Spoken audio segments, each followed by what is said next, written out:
All right, welcome back, everybody, to week two, second match for this week. The matchup going to be Dropping Point Phoenix Fire versus Rat Tactics. Both teams coming in off of 1-2 losses from last week, looking to bring themselves a win home, a redemption per se. I'm joined by Snugglebutt for my color casting tonight. It is yours truly lost. Can't get rid of me. Um, Snugglebutt, what are your thoughts going in this matchup? Yeah, I'm excited. I've been out of the scene for a little bit, so I'm excited to see the fiesta that's definitely going to happen. And kind of looking at some of the teams and players, it's going to be an interesting matchup. It seems very close, I would say, just based upon looking at ranks and OPs, right? I kind of see differences in the jungle. One, seems more of a tank player, Zebra Killer, and Pinzansky. I'm not good with names, so I apologize. Brzezinski, I Seems believe. seems more of a carry jungle player, so that could be an interesting kind of dichotomy we see on team comps. Yeah, I mean, the side of dropping Phoenix Fire, you did mention that they, kind of prefer those tank junglers to take the front line, have Zebra, you know, create space for the rest of the team. Lots and lots of engage coming from them week one. They, invested in the Nautilus, the Sejuani, um, and all the Rel and all these other champions that really just want to get in and set up these big Wombo team fights, and try to just take a lead like that in the 5v5 state. Now, alternatively, Rat Tactics, you did mention that their jungler is more of a bruiser fighter carry player. The Wukong, the Echo, um, Viego, I assume. Viego, all of these champions that are a lot better at just getting one target, catching them out, isolating them, and moving in for the kill. Right. So Rat Tact is going to be trying to play for those picks, those resets potentially on the Viego, or just picks off with the Kaisa and the Swain. Should be a very interesting set of games from draft perspective, hopefully. Yet I see the AD on Rat Tactics plays a lot of Ash, Mistborn.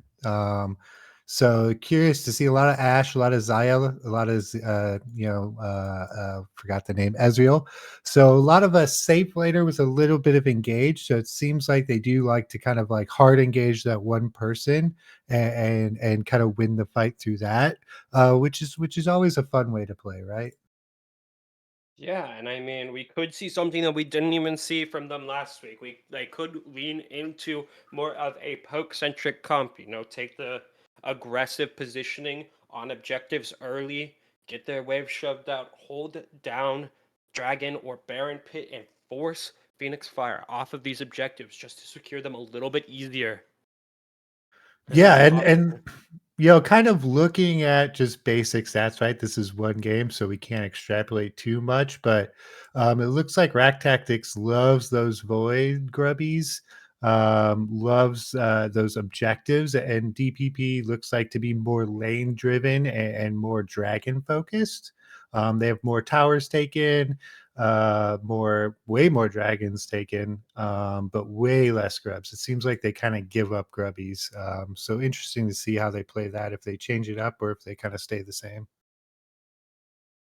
Yeah, I mean, Grubs being an extremely potent tool in the early to mid game with the Rift Herald and the early siege.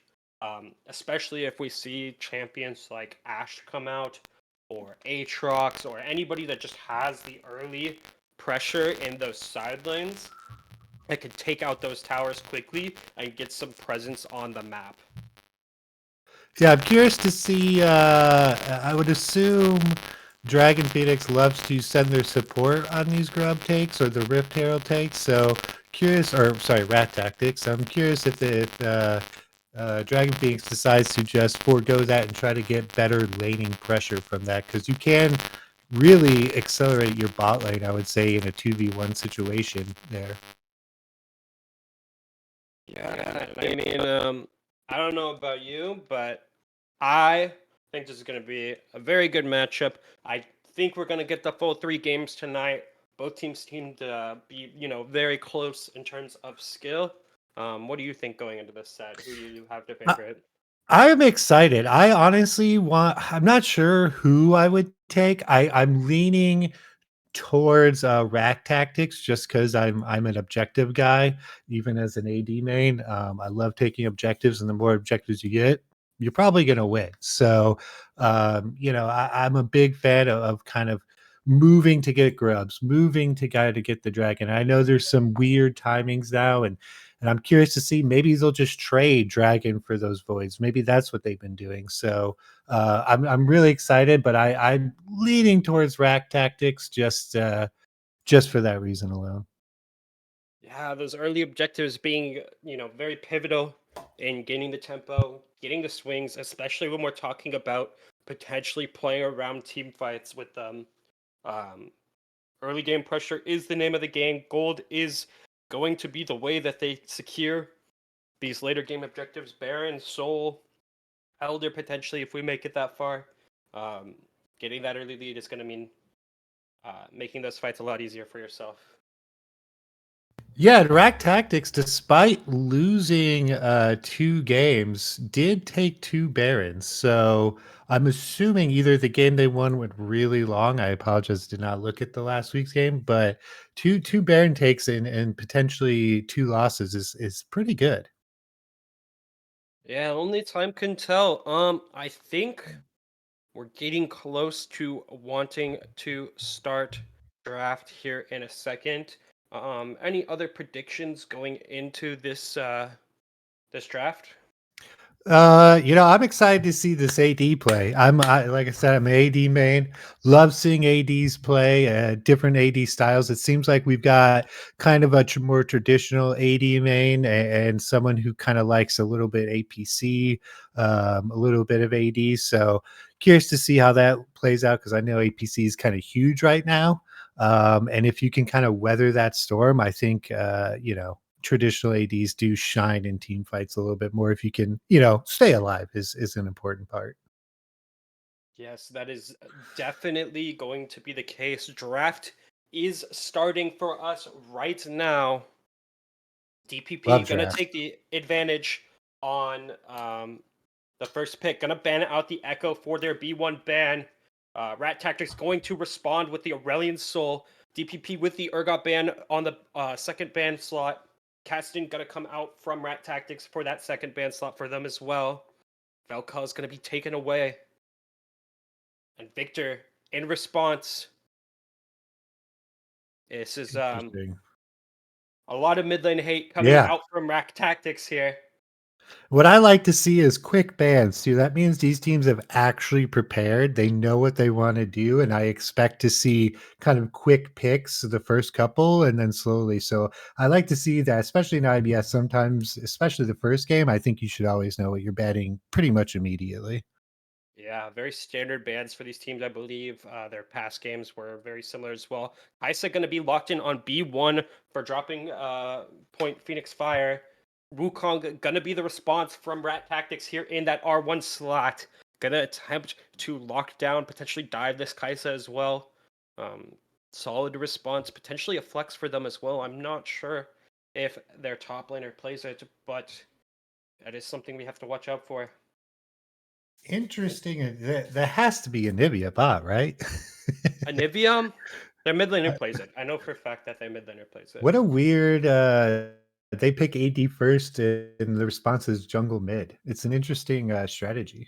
It could just be that their mid laner is that comfortable into whatever the enemy team has ready for them. Three of those mid bans on their round one bans going, in his favor. So we have to True. assume that everything that got banned out was problematic for them and that they don't have any other response. Amumu going to be locked in on that B2. Big fan of a moo. I'm a big fan of a moo. It's gonna look really good with Kaisa doing hybrid damage, lots of magic coming out from her. Amumu passive shredding MR, just baseline, very, very powerful tool. And Rel they gonna be locked didn't in on that B3. interesting. I cannot believe they didn't pick a mid because they're just asking to get even more bans. So they must be very confident in their mid laners pool because it's gonna get squeezed even harder, I would imagine. Yeah, you know, the Rel is an interesting pick, that's for sure. Wukong being able to deny the crash down if necessary. They already have that hard engage from the Amumu. They're slotting in another person into that dive slot. Zaya going to be locked in on the R3. Honestly, with double dive and a Kaisa with the follow up, I think having that Featherstorm available as a tool for escape is going to be very, very pivotal. Yeah, and I imagine they're going more self-sufficient, and that's why they kind of want the Zaya as well. Probably want to gonna hard dive, maybe, even though I think against Kaiserel Mumu, you kind of want to chill, but very interesting to see. Yone going to be taken off the board. Dropping Point going to respond with the Renata ban. I think they're going to require the Rakan ban at some point. A last ban slot looking like it's reserved for him. Otherwise, Rat Tactics going to secure that very, very powerful duo bot lane. Yeah, and I see this guy. I have not seen Renata Glass in a very long while, so I was hoping to see that. Honestly, kind of sad that we're not. So, yeah, I fully and not banning a mid laner nor is I interesting. Well, I guess they don't need a ban mid laner. Wrong side. Yeah, that's five mid bans for the side of Rat Tactics. Um, you know, I mean, if you're that's gonna give them gonna free bans, they'll take it. Yeah, that's gonna hurt Gitano. And the Rakan going to be locked in on that R4 for the side of Rack Tactics. I I think that was a relatively obvious choice alongside the Zaya. Good DC engage for her, Peel, and potentially follow up for Wukong as well. Yeah, I what I'm thinking though is rat tactics, and what kind of makes me afraid is they're a little bit squishy, right? And they're very scaly. So I think Dragon Phoenix has a little bit of advantage here, having a stronger early game and kind of maybe push that advantage where they can't catch up. Yeah, I mean, if Rat Tactics does end up misstepping, that gap could become a lot larger due to the snowballing nature of dropping point. Aatrox's going to be locked in on that B4, very potent top laner. Azir going to be locked in on that B5. It looks like they're going all in on this team fight 5v5. Um, Lots and lots of AoE, CC, and damage for the side of Dropping Point Phoenix Fire. Yeah, this is honestly, I think, the best comp you could go in this kind of sort of game. Front to back, you have the engage if you need. You can chill back if you need. They can really do whatever they want, either engage, disengage. Whereas Rat Tactics, they kind of have to play very safe and hope Mordekaiser gets ahead. To be quite honest, because if Mordekaiser's not ahead and he's just getting melted, I don't know what they're gonna do. Yeah, Ratex is going to opt into the Mord for that R5 selection, going to attempt to pressure out those side lanes, not really give Dropping Point Phoenix Fire an opportunity to group up and fight for objectives as five. We might see a great deal of splitting from the side of Rat Tactics this game. Mordekaiser having good wave clear and side lane pressure, as well as the ability to win almost all 1v1s. Anivia also having that really, really potent wave clear on the side lane as well. They're going to opt to probably not team fight as much due to dropping Phoenix Fire just having the superior uh, ability usage there. Yeah, which is a bit awkward, right? Because they have pretty much three hard team fighting, want to go in champions. Um, so they picked a tough comp. I'll say it's one of those comps that's just going to be tough to pull off. But if they pull it off, it's gonna be impressive, I would say, especially since they don't really have a super great early game. I think with these kind of squishier comps, you need that early game to accelerate yourself, because who's killing a Mumu and Rel and Aatrox? It's all on Xayah, really. Anivia's gonna do a little bit of damage, but, that's a lot of frontline to try to get through. Yeah, I think Anivia's main game plan is going to try to make Azir not exactly have the most effective laning phase. Try to keep him off of CS for as long as possible while collecting as much as possible for herself to attempt to, create a disparity in gold so that by the time these important objective fights break out for the Herald, the Grubs being the key focal point, I think, for the side of Rack Tactics, it's going to be these top side objectives. Um, for the when those fights break out, Anivia can be there and be ahead of Azir, so that the 3v3 isn't exactly fair. Yeah, I just love Phoenix's comp. I think it's a beautiful comp of just they can do whatever they want besides just a hard split, right? Even Aatrox is pretty good at that. Probably get outshined a little bit by Mordekaiser, but they can be patient. I love comps where you can just chill out. You don't feel forced to start the dragon. You don't feel forced to engage. You can wait for the other team to make a mistake and pounce on it. Yeah, I mean those types of comps, being historically the most simple to execute, not exactly the easiest, just the most simple to execute. Mhm. You just go in, you reach, you land your CC, and you follow it up.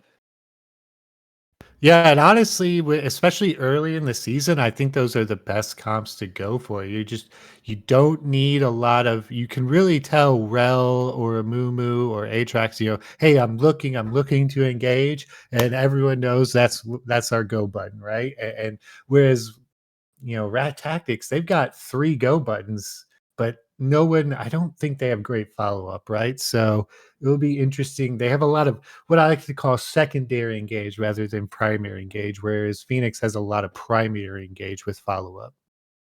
Yeah, Brad Tech just gonna probably, if they get forced into these team fights, they're not really gonna be the initiators. They're gonna be more of that go second type of mentality. Wait for the CC, all the abilities to get used onto them, and then push it back into dropping point Phoenix Fire to try to secure picks off of overextension.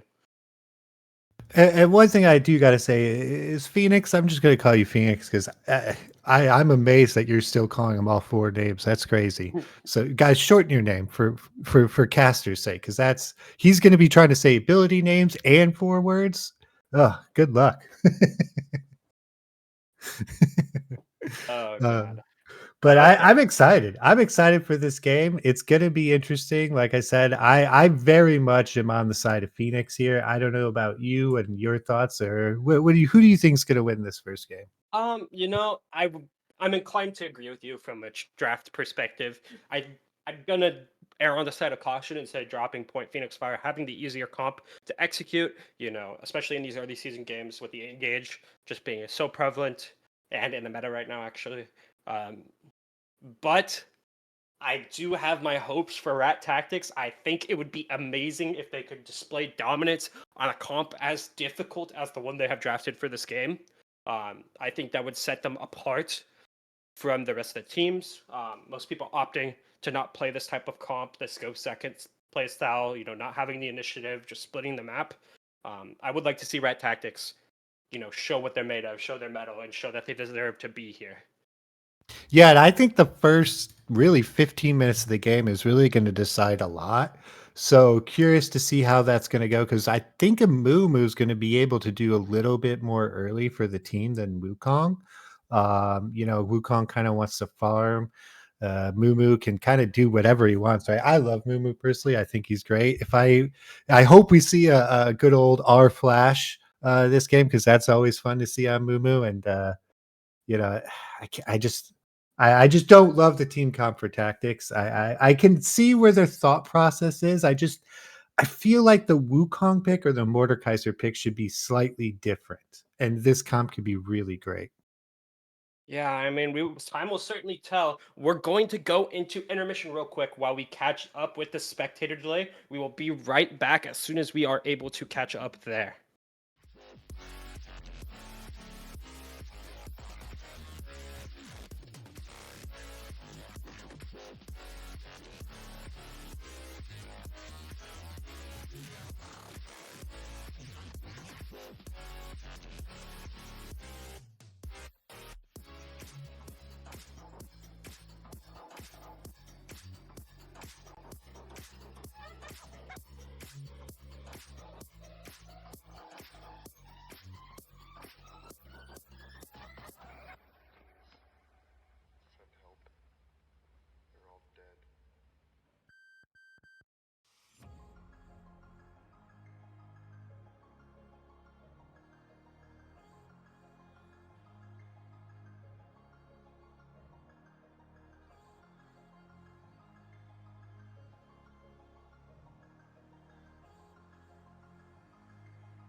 All right, welcome back to game number one, Dropping Point Phoenix Fire versus Rat Tactics.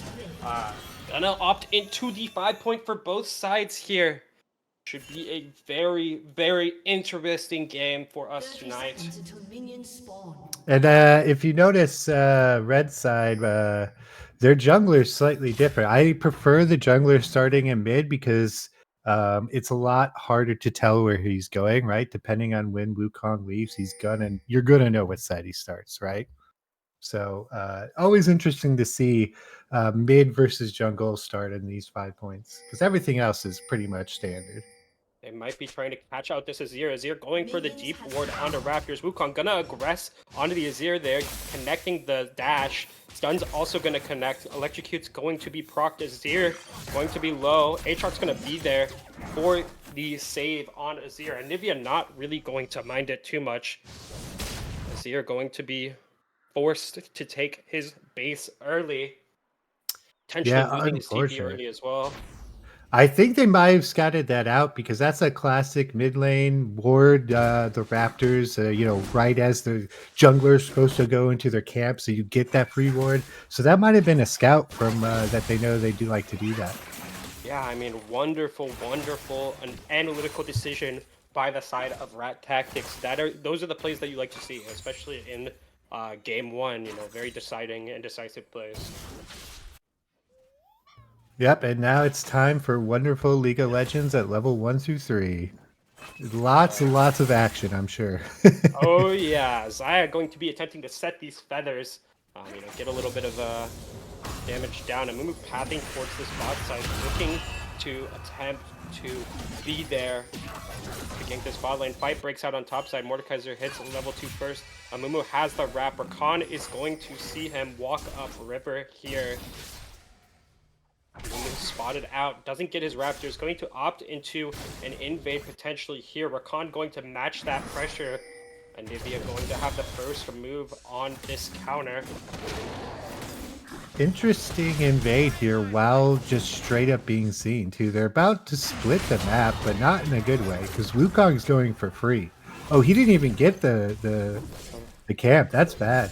Not even going to get the blue there. Rakan doing his best to protect his jungler's camps, making it that much more difficult for Zebra to secure any lead, actually losing a little bit of tempo there. Yeah, and Rel also had to go there, so both supports down a little bit of experience, which is probably better for red side, but hard to tell. Zir going to aggress forward onto the Anivia.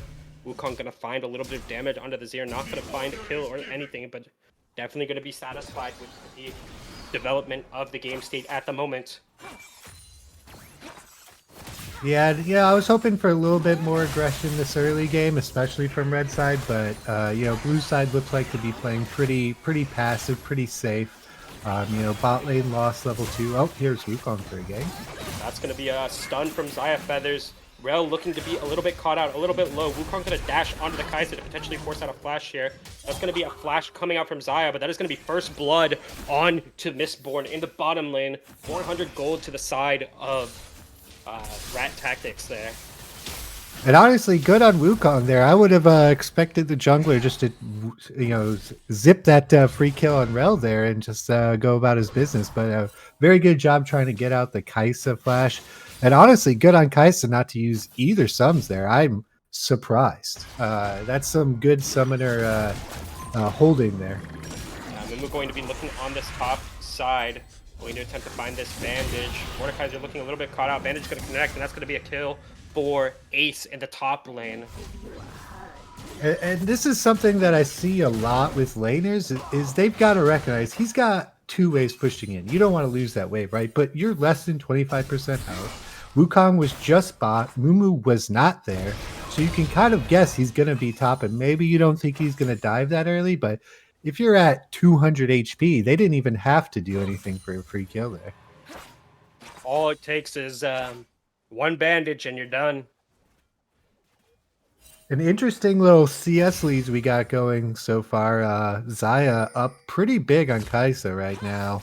And Wukong really showing a bit of a lead from that early invade, kind of putting Mumu a little bit behind.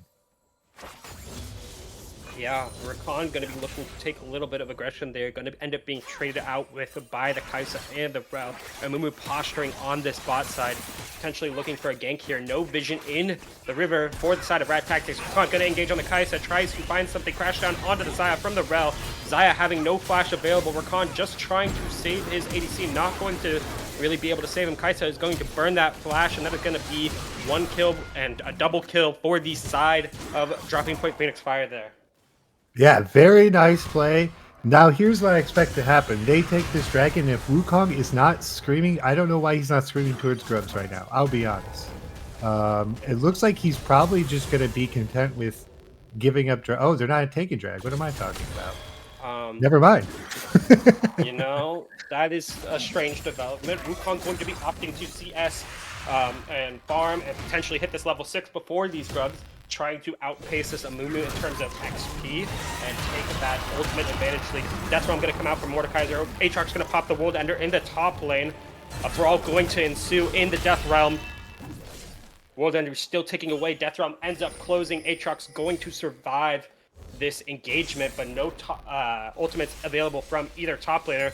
We're going to opt into starting the grubs on Vision. Wukong kind of waiting for Amumu to make a move. Rel on this top side, making it a 4v3 here. Flash going to be forced out from Mordekaiser, and Nivea holding that river as much as possible. On going to opt to stay on this bottom side. Looks like Rat Tactics understands the mission and realizes that they are not able to contest this down a man and are going to opt to give the grubs instead. Yeah, very interesting. I would have expected Rack Tactics, as they've had 9 grubs in 3 games to hardcore go for that. But instead it was the other team, and they're gonna get a free kill here. Yeah, it looks like the pick's just gonna, connect. Emperor's Divide is gonna go out. Egg available for Anivia. Do they have the damage to follow this up? Rel going to remount under tower, end up going to cost her life. Wukong going to find 2 extra kills there. Azir having no Emperor's Divide available to deal with this Wukong is going to have to wait to attempt to flash out and ends up burning the flash from Wukong. Wukong going to be picking up 3 kills. And that's going to be quite aggressive and profitable play for the side of Rat Tactics there. Yeah, what a turn of events that was. And that's a classic, sometimes it's better just to get that egg out, just to get the flash, just to get those little wins so you can win the next one, right? They went a little too hard. Rel end up taking 3 tower shots there, and Wukong with a triple kill is the biggest thing they could hope for. Wukong, I don't believe he has had a chance to back and spend his, winnings from that triple kill. It does look like a fight's going to break out in this Pixel Brush in the bot lane. Rakan going to be able to dodge out of there. Wukong looking for the engage. Cyclone's going to come out from Wukong there onto the back line, onto Kai'Sa. And Nivea makes the rotate. Kai'Sa going to find the kill onto Wukong, but Azir a little bit caught out here. Azir going to die. Amumu goes in. Killer Instinct out from Kai'Sa. Kai'Sa goes down as well. Aatrox TP's in with the World Ender available. Going to attempt to find this Anivia. Xayah stacking those feathers as much as possible, looking to potentially pull these back for big burst. Doesn't quite do enough to the Aatrox, but it looks like Aatrox is going to end up finding 3 there, and it's going to be 4 kills to the side of DroppingPointPhoenixPhyre, and I mean, they're going to be feeling really, really good about that TP play. I guess. Yeah, I don't know. Mumu's still not 6. I don't know why they're trying to fight for that. I think they should have gave that up. I know Wukong, or you got their triple kill, didn't back, right? But if you're not 6 and the other team's 6, just don't fight hard, right? Like, you're giving up the first dragon. It's not a big deal. 1 dragon is whatever. You took the grubbies for free. It's fine, right? So interesting play call. Somehow they pulled it off, mainly because Mordekaiser decided not to join the fight. He did not have TP, so it makes sense.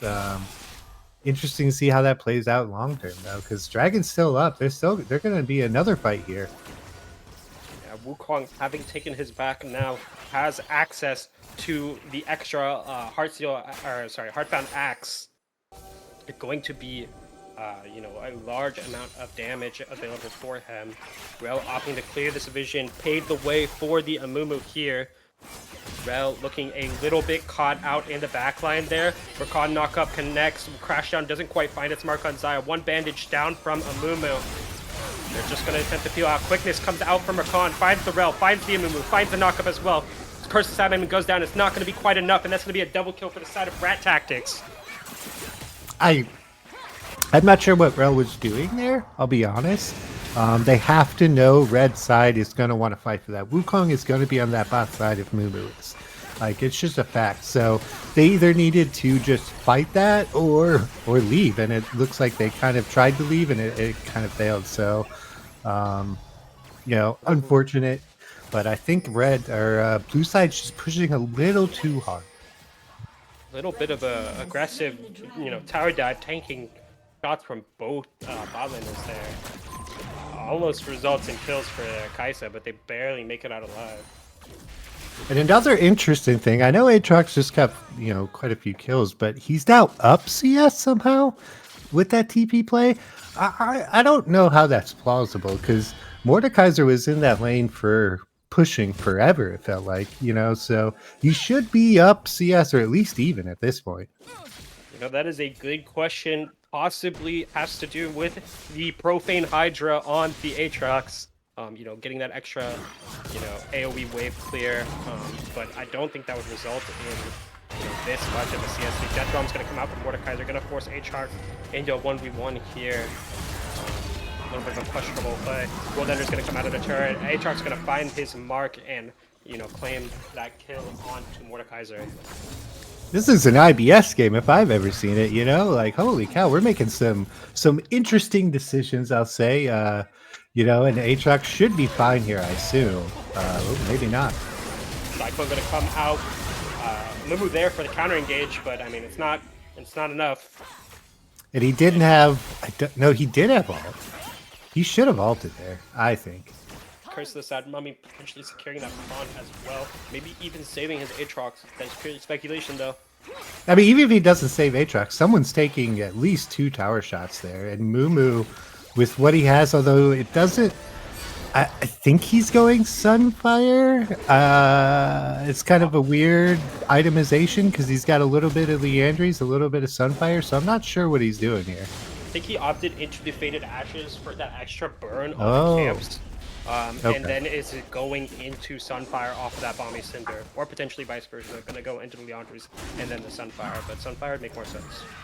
Yeah, it's just, I don't like splitting my item builds like that. With essentially, I'm building 2 items at once. I don't know about that one. I'm not a fan. And the CS lead is interesting, bot lane, it's a wave difference, no big deal. But top lane and jungle is just getting further and further. In mid lane, and Nivea's up quite a much, another 10 CS. So this gold lead is kind of slowly growing here. Yeah.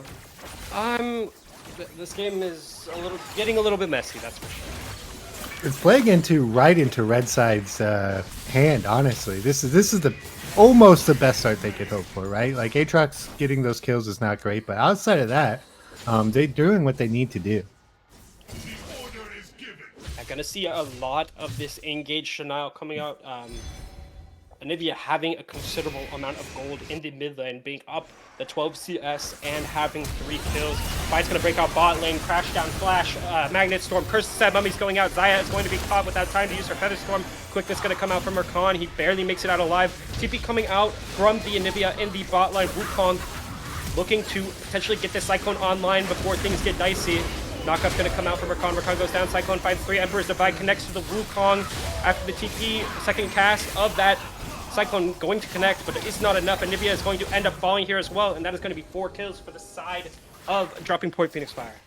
And great job, great fight. I mean, in my head I was screaming, fight, fight, fight, because they had the advantage there super hard. Especially Wukong coming in after the damage is dead, right? I think that's what a lot of kind of people in fights don't realize is, oh, they see even numbers. Okay, we got to be a little bit careful. But really, it was just Wukong there and a support. So they had a major damage advantage there. And glad they took advantage of it. See, looks like they might probably not go for Dragon. We'll see if the red side goes right for Grubbies like they like. Is going to break onto the top side. Death Drum's going to be used by Mordekaiser with Aatrox under the turret. World Ender's going to come out as well. Aatrox taking a considerable amount of damage fighting under that turret. Mordekaiser going to be more than happy with that trade of resources there. Potentially looking for something on this mid lane as well. Looks like Mumu, I see a bunch of pings. We still got a minute left on his smite, so... and yeah, it looks like Raktakta is going straight for those grubs. They love those grubs. Mumu just, I guess, happy to farm it out for once. I don't know what they're kind of doing here. That is a good question. He is a little bit farther behind his counterpart in the jungle. Wukong being up about 15 CS at the moment. Maybe he wants to attempt to close this gap ever so slightly, or potentially a Mumu is going to end up looking bot to shut out this bot lane from Rat Tactics and look to, secure these dragons and attempt to force soul. Yeah, and really, now they're too late. They should have started to drag immediately, and now they're a little now they've got to force a play. Quickness going to come out from Rakan, finds the Kaisa, finds the Amumu, Emperor's Divide, goes on to Wukong, and connects the rest of the quickness onto the Rel. Rel looking for an engage knockup onto the Rel as well. Rakan dashes out, Mumu connecting Curse the Stab Mummy on the Wukong and the Anivia there. Zaya hitting for free, is going to find the pick onto Amumu there. Jungler's down for the side of Dropping Point PhoenixPhyre, and that's going to be an extra pick onto the Kaisa as well. A good, very, very clean double kill for the side of Rat Tactics there right before the Dragon. And it seemed like really they didn't have great communication in the fight there because everyone was kind of fighting their own battles. And Mumu and Kaisa just kind of went in hoping to assassinate someone. But even if Kaisa gets the kill there, she's just going to immediately die. So not worth it. They should have just tried to kind of they need to chill. I can't say that enough. I say that a lot when I was playing on teams. It's like, we just need to chill. We're fine. We don't need to force it, right? We can just hang out for a second. And they didn't take that dragon right away, which let Wukong come all the way to that side, and that changed it. They could have had that 3v4, maybe 3v5 if there's a TP, and had the advantage that way. Pointflip's going to be finding that pick onto Ace in the top lane after he collects that second turret there as well. But we're going to take the consolation prize of the 300 gold from killing him. And Wukong still got Rift. Yeah, he still got Rift to drop. That is dangerous. This mid turret, not exactly a real turret, only having 1 HP. Rel, baited by the false confidence of that invisible turret. Gonna go down. Rel's gonna remount and try to get out of dodge. Looks like Rat Tactics not gonna opt to be engaged there. And one thing I do want to point out is Red Side's vision is immensely better. I don't see a single blue ward on the map. I only see red wards. That's bad. That is not good. We need to ward. You guys got to ward. You got to sweep your jungles, right? You got to make sure that gonna come out of the bot lane, and Nivea going to be caught here. Egg's going to be forced out. Aatrox there to follow it up. It looks like Nivea is going to end up going down in that bot side off of an Emperor's Divide. And good play by the Azir, because there's no way Nivea should die there. And really, just great ult into the tower there. Mumu going to look for the bandage toss. The mid lane crash down comes out from Rel. Magnet Storm connects onto nobody. Wilderness going to go down. Chris inside Mummy quickness. Everything is going to be used there to attempt to get Zaya out, but that is going to be a double kill for the side of Dropping Point PhoenixPhyre on that mid play. And I think we saw a Mumu R flash there. I could be wrong, but it looked like it. So that was a huge play for them. Now they can push turrets. Now they can back safely. They really need to ward up the jungler back here, is my opinion. Yeah, I mean, all in all, just a very solid catch for the side of Dropping Point. I think they're going to be upset. This recall for them is going to enable Wukong to use this Rift Herald to try to equalize out this lane pressure a little bit. What this Herald is going to end up accomplishing, we will see in a second. Potentially one charge onto this tier 2 in the middle, maybe not even that. Yeah, he must have ran out of time. That's the only explanation why he dropped it 20 miles away from the turret, but can't even write it in. That's really the most fun part about New Herald to me, is you get to write it in. We're looking at a fight here. Fight's gonna break out. Glacial Storm doing its best to zone. Zaya free hitting in the backline. Cyclone's gonna go out, finding 4 from Wukong. One more cast available. Cyclone gonna connect the second time with the Rel. Azir TP's in on the flank. Doesn't quite have any opportunity. That's gonna be a double kill for the side of Rat Tactics right before this Baron spawn. And they blue side 100,000,000% should not have fought there. They should have known. They didn't have a Mumu ult. They don't have Kaisa ult. They didn't have Rel ult. What are you doing? Do not fight there. If someone gets caught out, let them die. There's no way you win that. I mean, I think they thought they were a little bit stronger than they were after having those good wombo fights, and then they overcommitted a little bit, got caught by the Anivia Glacial Storm, and it looks like they're going to end up being punished here and losing Baron off of that play as well, right after it spawns, only 1 minute after, actually. And really unfortunate because there's no, I don't think they should have been paired. It's really someone on the team has to go, I have an important ult. It's down. We cannot fight here, which will trigger someone else's mind to say, oh, I also don't have my ult. We really shouldn't fight here. And that's where that communication really can come through. And something I think I'm seeing a little bit out of blue side is just there's a little bit of communication lapse in kind of surprise moments, right? I mean, tries to break up on this top side with Baron up. Mordekaiser going to opt to try to escape here. Another fight breaks on the box side. Quickness gets used by Rakan. It's not going to be enough to save him. Rakan and Mordekaiser going down on this opposite side with Baron active. That's going to be very, very profitable play for the side of Dropping Point PhoenixPhyre. And did you see, was Rakan trying to ward there for Dragon by himself? Is that how he got caught? I would assume so. He got caught in the jungle on their blue. Ugh. So I think he just Yeah. it. You just supports. Here's a good tip for you: do not go in the jungle solo to try to ward when Dragon's about to be up. You're just asking it to die, really. Huge Dragon for blue side, honestly. Huge Dragon. Very, very good. The Tech Soul being active on the map right now. That extra, I believe it's ability haste and attack speed is going to be pretty good for, you know, Kaisa and Azir and Aatrox as they stack those up throughout the game. Could end up being a problem dealing with those champions. And it really stalls out the game longer, right? The longer this game goes, the more I expect blue side to have an easier time winning, right? It does look like Wukong is going full damage, right? Mordecai is going full damage, so hopefully they get some tank items, or Kaisa's going to be doing a lot of work here. Yeah, I find it very curious, just the lack of usage of this Baron from Rat Tactics. They had it available. They're up 2 dragons. It kind of is astonishing to me that they didn't just attempt to, you know, split those side lanes up and play for the towers rather than the dragon itself. It wasn't exactly necessary for them to, you know, take that dragon fight. And that's a good point. And they have great vision. They should be able to 1-3-1 pretty well with Baron. Like I said, their vision is in their jungle now because they're being pushed back. So they're doing a good job moving the vision. Now they've got to use that to their advantage. Gonna reach for these raptors, gets spotted out by Rakan. Wukong not gonna let it happen. Moves to smite the big raptors.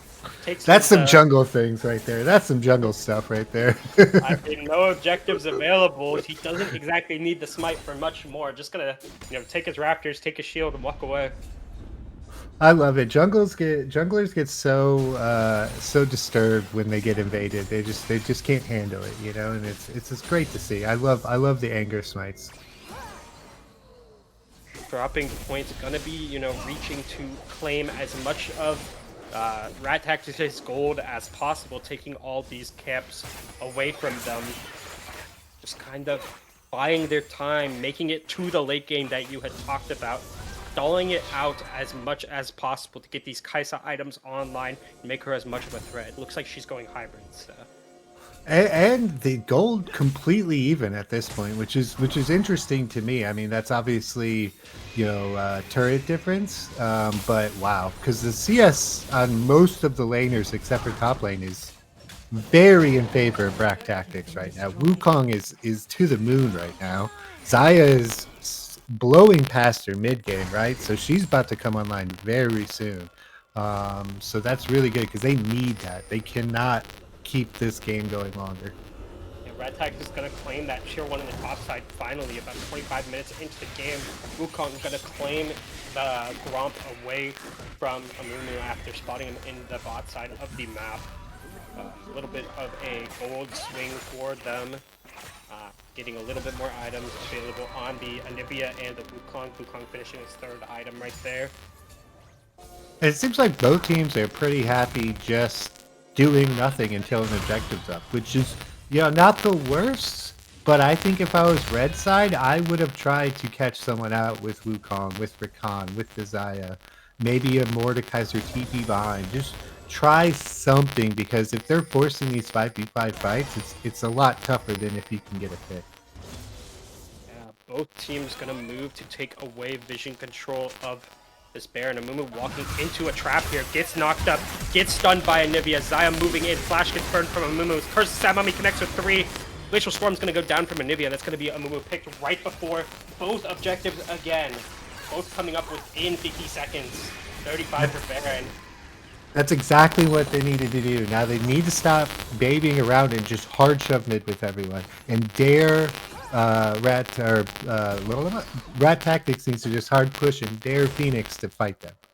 Don't care about Baron, don't care about Dragon. Get those towers, because if you force them into that tier 2 tower, you get free Dragon, you get free Baron. Looks like Rat Tactics going to leave their Zaya alone in the mid lane to have to push this wave. Azir, Rel, and Kai'Sa rotate to catch her there, but just shove the wave anyways. Rat Tactics moving on to this Baron, knowing that Amumu isn't up. Amumu walking down to the bottom side of this map instead. Rat Tactics on vision, so they know they just want to take the dragon instead and even up these dragons for both sides. I mean, Rat Tactics should have started Baron minutes ago, and they could have contested this dragon potentially then, like, or they would have forced Phoenix there to try to push in without a Mumu, and that would have been dangerous too. So a little unfortunate, but it looks like they're finally pushing. They're probably going to get this mid tier 2, or at least they should.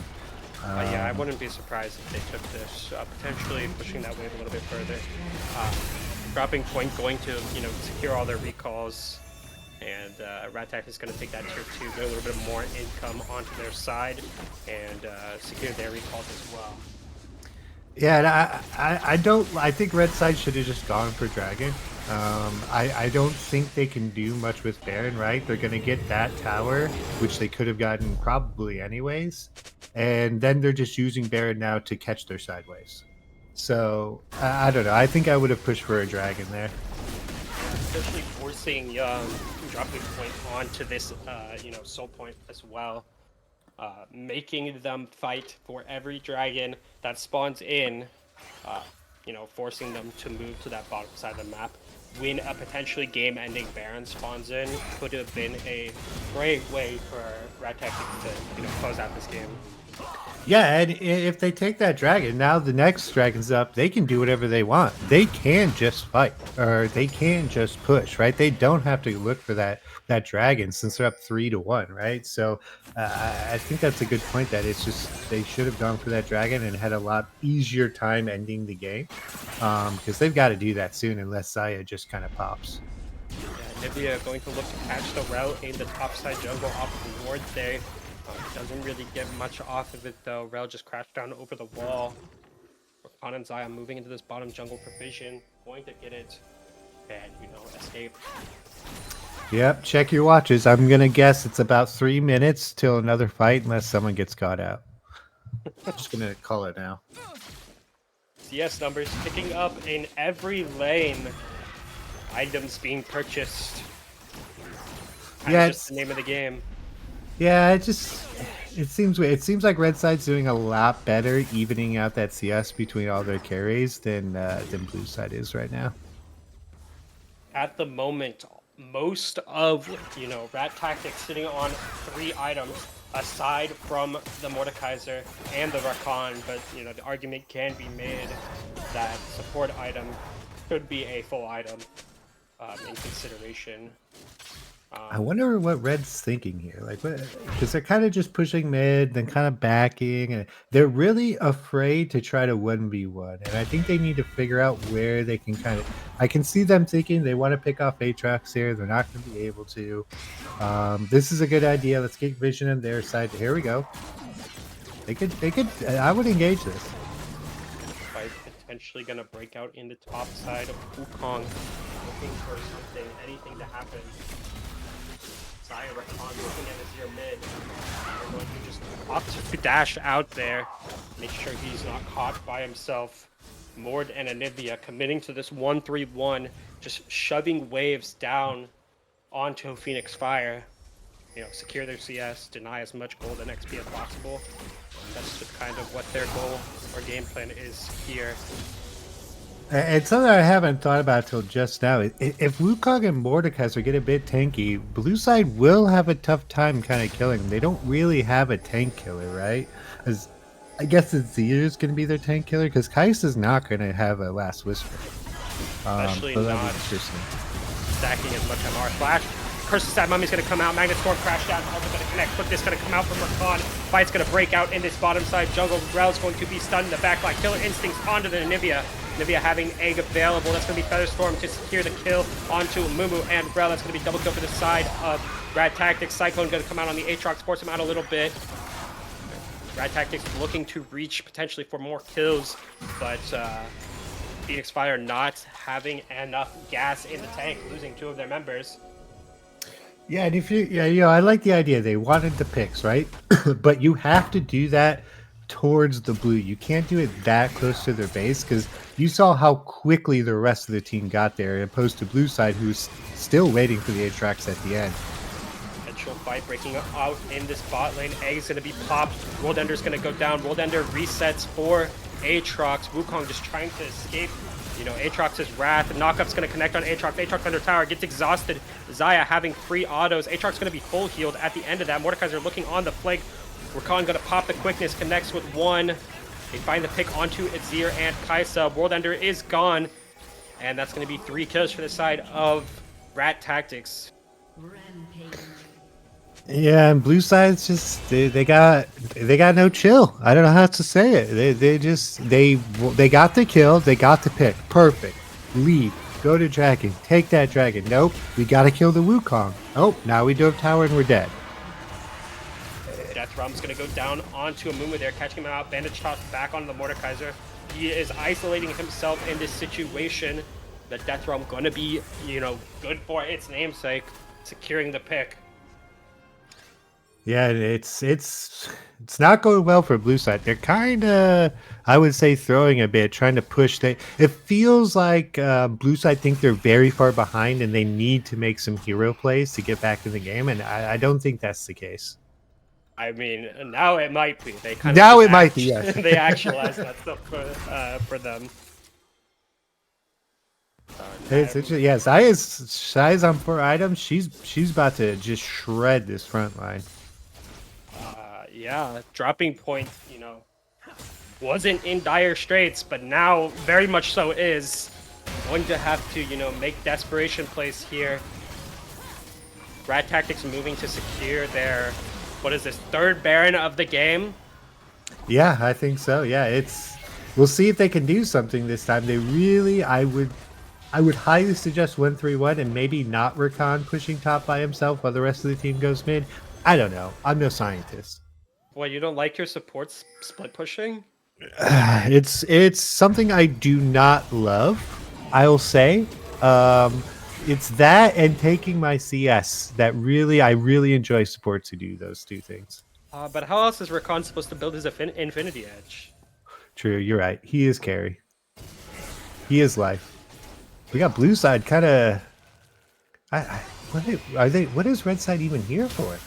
I'm not sure. Blue side watched the Xayah recall, so they're attempting to, push for a pick here. Xayah and Wukong finally made it back thanks to the power of those Hex Gates. Rel kind of caught out in the Glacial Storm, gets stunned, knocked up, and gets picked out by Rat Tactics. Rat Tactics now has the man advantage, the Baron advantage, the Dragon advantage, everything going in their favor. They're going to end up forcing these waves onto Dropping Point and, attempt to close out this game. And Dropping Point, honestly, they've got Baron. They're stronger right now. Just stay under tower. They can't. There's no way they can outpush you guys. You guys got the Aatrox, you got the Azir, you got a Kai'Sa, you got a Mumu. There's no way you guys can't clear the waves. And if they engage under tower, you win that easy. Dropping Point having the ability to clear those waves, even if they are Baron empowered. Azir, Aatrox, all of them having considerable amount of cleave. Looks like they're going to opt in to sit on their tower poke. Mumu going for the engage, doesn't have the Rel there. Curse of Sat Mummy connects on 3. Death Realm coming out from a Mumu, or onto a Mumu, sorry. And it looks like Rat Tactics is just going to peel out from that fight. Rel wasn't even there. Hey, hands up. I can't tell you. Rail's not even there, guys. Let's wait for your team. Like they're not getting this tower. It's not even been hit yet. I feel like blue is just very antsy a little bit. Oh, good Gonna be the engage. Flash Magnet Storm from Well. Not gonna be quite enough. Cyclone gonna come out from Wukong. Amumu is gonna end up falling for that play. World Ender onto the backline isn't quite enough. Aatrox is gonna find one onto the Mordekaiser. Xayah just hitting for free, getting peeled for. Gonna do as much damage as possible. Xayah going to be flashing away from the Killer Instinct. Is going to end up picked by the Kaisa. Aatrox, his World Ender is still going. It's been up for about 55 seconds now. Nivea going to be having her flash forced out there, and that's going to be 3 for 4 in favor of Dropping Point. I want to say we called it, right? Their team fight obviously was a little bit. They didn't even have a Moomoo ult there. That would have been a great, what a fantastic rel ult. And then into the Moomoo ult, it would have been even more GG.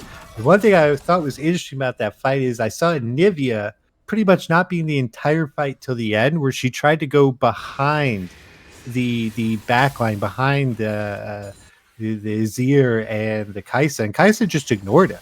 Azir died, but Kaisa just killed everyone else. So maybe not the best idea there. Nivea needing to be a center focal point in their comp is going to be able to dissuade a lot of these engages, potentially, stop Rel from engaging. If you place the wall in front of the crashdown that she lands, it's not going to be able to move forward. Is going to be able to stop her from doing that. Dropping Point didn't even end up using the Emperor's Divide in that fight either. So they didn't use Curse the Stab Mummy or Emperor's Divide. Honestly impressive that they won. I could not believe they won that fight, looking at it, especially with the Nivea. Okay, that's probably not the best to Zonia's there. That's I'm going to assume that is a misclick, potentially. I will give them the benefit of the doubt and say Zelmak is baiting them into this fight here, knowing that he has a Magnetic Storm going to come out onto 2. Chris Samami connecting on the same 2. Quickness is going to come out onto 4. Wukong going to find the Cyclone. Xayah back over the wall, finds a pull, potentially devastated here. Cyclone gets recast, Glacial Storm still ticking away. Xayah going to find 2 targets, 3 goes down. Flash knockup from Rakan onto Kais is going to be a pick. Azir goes down as well, and I think that is going to secure the rest of this game for the side of Rat Tactics. Red side is very lucky. They're very ahead because one, Xayah was free hitting from blue, so she was just killing everyone. But I mean, Anivia was very caught out there. She should have died. Quite honestly, I'm not quite sure what happened with blue side there, but that was a great catch, a great thought, and they just couldn't quite pull it off. I'm like I said, gonna give Zelmak the benefit of the doubt there. The Zonias was a bait and ended up working out for them. Impressive win by Red Side, I'll say it. They had the way tougher comp. They maybe played it a little too slow, but I think they played it well where they forced the enemy team to make the mistake, and that's the key. Yeah, I mean, those second, they did their job properly. Xayah got scaled out of the game, to the point where she was just so much of an issue and so impossible for Dropping Point to be able to deal with that she kind of just, did her damage. Didn't do nearly as much as Aatrox. I'm kind of surprised. Aatrox, having the highest damage in this game. Um, very, very interesting statistic there. Yeah, and honestly, I think the tank shred was the biggest difference. They had the Anivia, they had the Xayah both shredding, right? This kind of bigger, beefy front line, and really, Red Side did not build really anything but what the Andries, I guess, on Azir to try to burn those front boys. Now they shouldn't be that tanky, but as anyone knows, Mordekaiser and Wukong are gonna feel tankier than they probably are. Yeah, I mean, speaking of Wukong and Tank Shred, I'm curious to see how much the passive on Wukong actually, made a difference in those fights, stealing armor and magic resist from his targets. Yeah, that's a good point. I didn't think about that. If I'm looking at damage taken, Wukong had second most in the game besides Aatrox and more than a Mumu. So that's crazy to me. And I don't know how that's allowed. I'll be honest. Wukong, very, very beefy lad there. We're now, our Rat Tactics taking that second game on a much more difficult comp. What are we thinking if we're dropping point? What is our game plan going into the second game? I think honestly, they just need to calm down. They need to think more instead of just go, go, go, go, go. Right? There's a few times in that game where if they either A, did not overextend, or B, wait a little bit longer, I think they could have had a lot more success. There's a few fights they didn't have ults. There's a few fights that they over-aggressed. There's a few fights their team wasn't even all there. So I think getting on more of the same page of what they need to do versus what the other comp is a good start.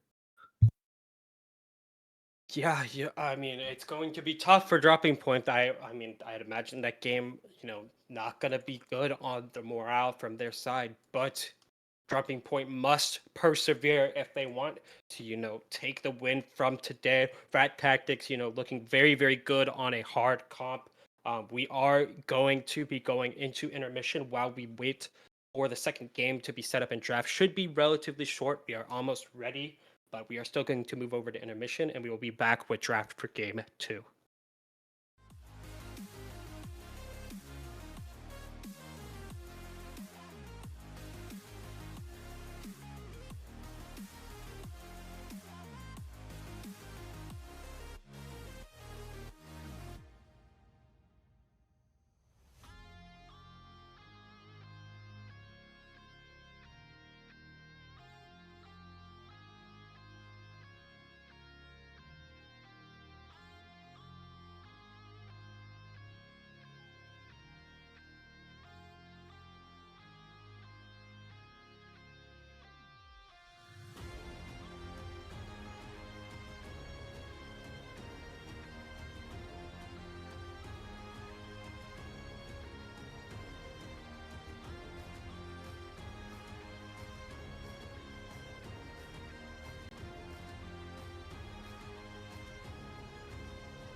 All right, welcome back to draft for game number two. Going to be started. Rat Tactics immediately moving to, ban out this Aatrox, or not the Aatrox, sorry, Aurelion Soul, different A champion, big space dragon. Um, Not going to need to, mold or shape their draft any differently. Here, going to just opt to deny those mid lane picks for the side of dropping point. Ban's going to stay relatively the same for dropping point as well. seems neither team thinking that anybody was a larger threat than they needed to be in that first game, except for the Anivia, apparently. Anivia is going to be removed off the table for the side of Red Tactics. It did kind of stop their free kill train a couple times. The egg, they got too distracted by it. Wukong going to be locked in on that B1. It had a very dominant display for that first game from, I want to say his name is Pizanski, I believe. Pizanski showing that Big P. he can play the monkey. He's very good at the monkey. We'll call him Big P for now. Big P Wukong. Maokai going to be locked in. Potential three-way flex for the side of dropping point. Could be top, could be jungle, could be support. Who knows? Yeah, it is really one of those great first picks that sometimes you can overthink it, and all of a sudden you have three picks that are all can go in any lane, and then you over confuse yourself. I've seen that happen a couple times. Nautilus going to be end up locked in for the side of dropping point. Another champion that can be flexed, less commonly, albeit than Maokai. So more likely than not, it will be pushed into the support role, but it is an option. And I think we're starting to see a little bit of style from both teams here, right? Dragon Point looks a little bit more front to back, like those front lines, like to have your carries, in the back. And Rat Tactics seem to be wanting to be everyone to have, kind of a presence, if you will. Yeah, Red Tactics, really loves this Swain pick.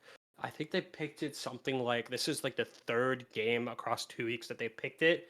Um, Seeing how they played 3 games in the first set and they're going into their fifth one right now.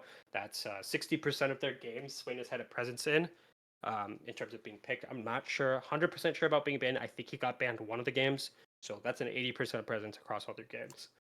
And honestly, Swain's a great pick against this team. If they just want a team fight, Swain loves that. In fact, he's better at that than a lot of champions because he just won't die.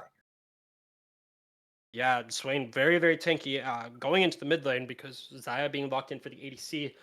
Dropping point going to end up denying that recon so they don't get that power bot lane. Not going to make the same mistake as last game. Urgot getting removed off the table as well. Akali going away. We're going to see another 5 bans from the side of Rat Tactics. It looks like that's going to be the case. They don't want to give them the Azir. Looks like they want to give Swain the easiest lane as possible, and they're going to kind of force out that potential flex pick here so that they don't have to show the mid laner as early, even though they should know that the Swain is more likely than not going to be mid rather than support. Yeah, and it'll be interesting if they do flex or if they even think they're going to flex. I've noticed when I'm kind of on teams, unless I really see multiple people being able to play it, you generally know where it's going to go because, especially in these kind of leagues, we're not very good at a ton of champions. So, smaller pools the better.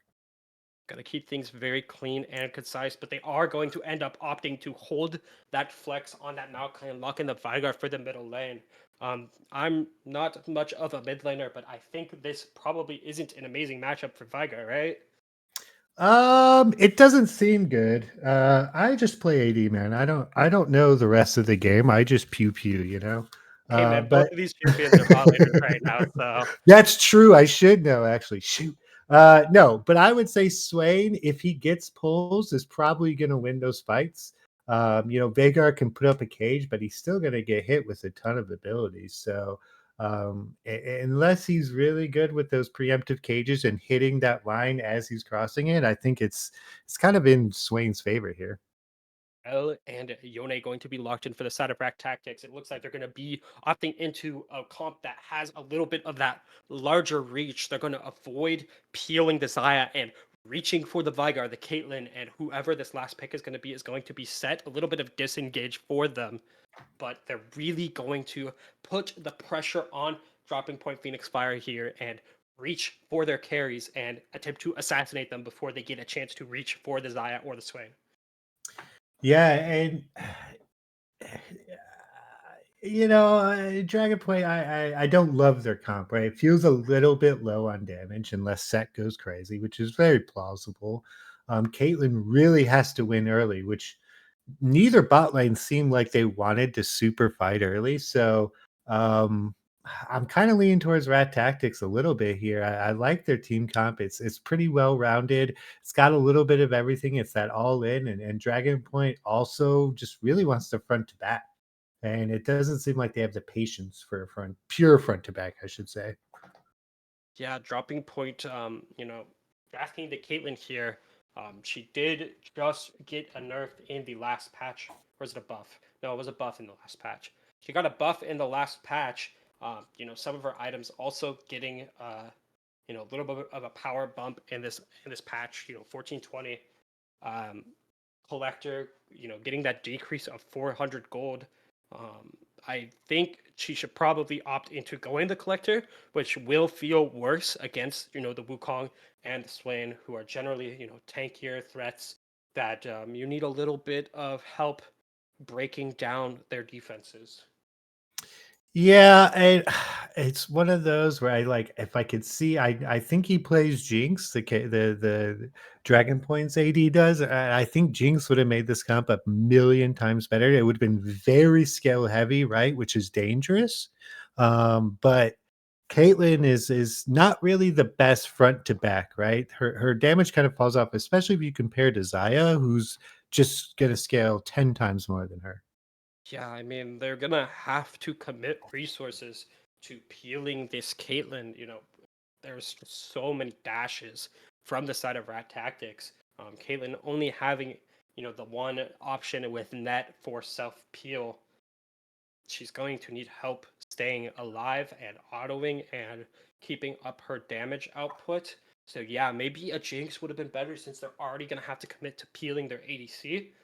You get a little bit more of leverage from the Jinx, going that collector into opportunity build that is super popular at the moment. Getting that one pick, getting like 9,000 movement speed or whatever you get from that, and running down the rest of their team. It's great. I love it. Best passive in the game. Don't worry about it. Don't ever nerf it again. Thank you. But yeah, no, I would have to agree that I would have preferred to see the Jinx in this situation, having the range to reach um, the same range as Caitlyn when it comes down to later game. You get your fish bones leveled up, and you're actually out autoing Caitlyn's range because lethal tempo doesn't give bonus range anymore. Yeah, it's quite an interesting matchup. And honestly, with Zaya Rel, like that's not exactly a hard lane to face. So you can get away with the Jinx, right? In the bot lane. I don't think anything from Raktaxis tells us they're gonna win in 20 minutes, right? So having the Vagar plus Jinx, I don't think is a bad idea. But now you're forcing yourself, they've got to win bot. They can't lose bot. If they lose bot, this game's gonna be really, really hard for them. Yeah, bot being their main source of pressure, I think they're going to attempt to, move this route around the map and, secure a lead onto the Swain, the Yone, secure those early grubs, take Dragon. I think they're going to try to, kind of leave Zaya alone, which if Caitlyn gets the ball rolling in that bot lane, here's that, collector early before her counterpart can get any items on board, could be very dangerous for Rat Tactics to deal with. Yeah, and I'll be interested to see the Caitlyn build because he definitely needs to win early, but he also needs to do damage late, which is a tough thing for a Caitlyn to always do, right? So, really, I think the onus is on Dragon Point to try to pull this game off and really bring this back to 1-1.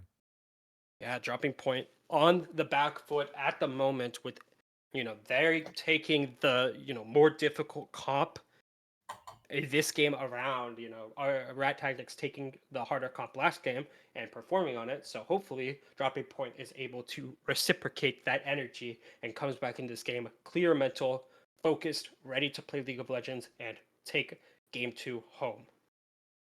Yeah, and to Dragon Point, I don't think their mental should be down. I think they played a fine game. I think they could have easily won that game if they just, hung out, chilled out, kind of communicated a little bit better.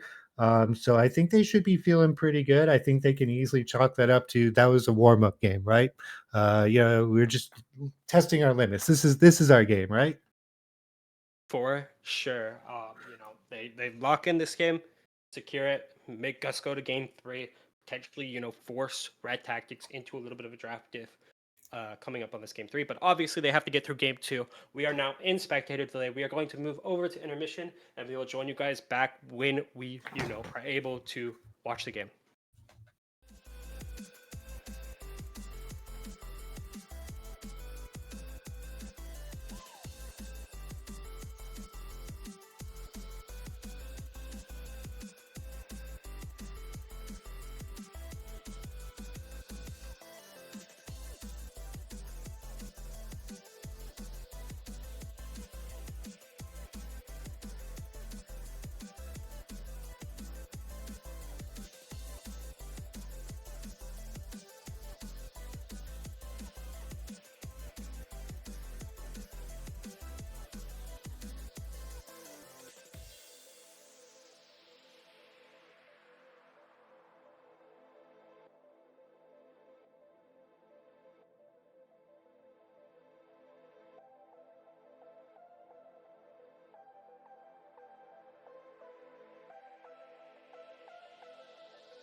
All right, welcome back everyone to game two of our set. Dropping Point Phoenix Fire versus Rat Tactics. Rat Tactics taking a very close and drawn out game one, hoping to close out the series here, and Dropping Point looking to even out the score line, potentially force Rat Tactics into an extended third game. Should be interesting. Yeah, I'm excited. First game was pretty exciting. I think there's just some small mistakes from Dragon Point that they could easily fix, easily just kind of hang out a little bit more. I think this game they can't do that as much, but they're definitely going to try. That is for sure. We talked a little bit Minions about has spawned. Caitlin's itemization potentially.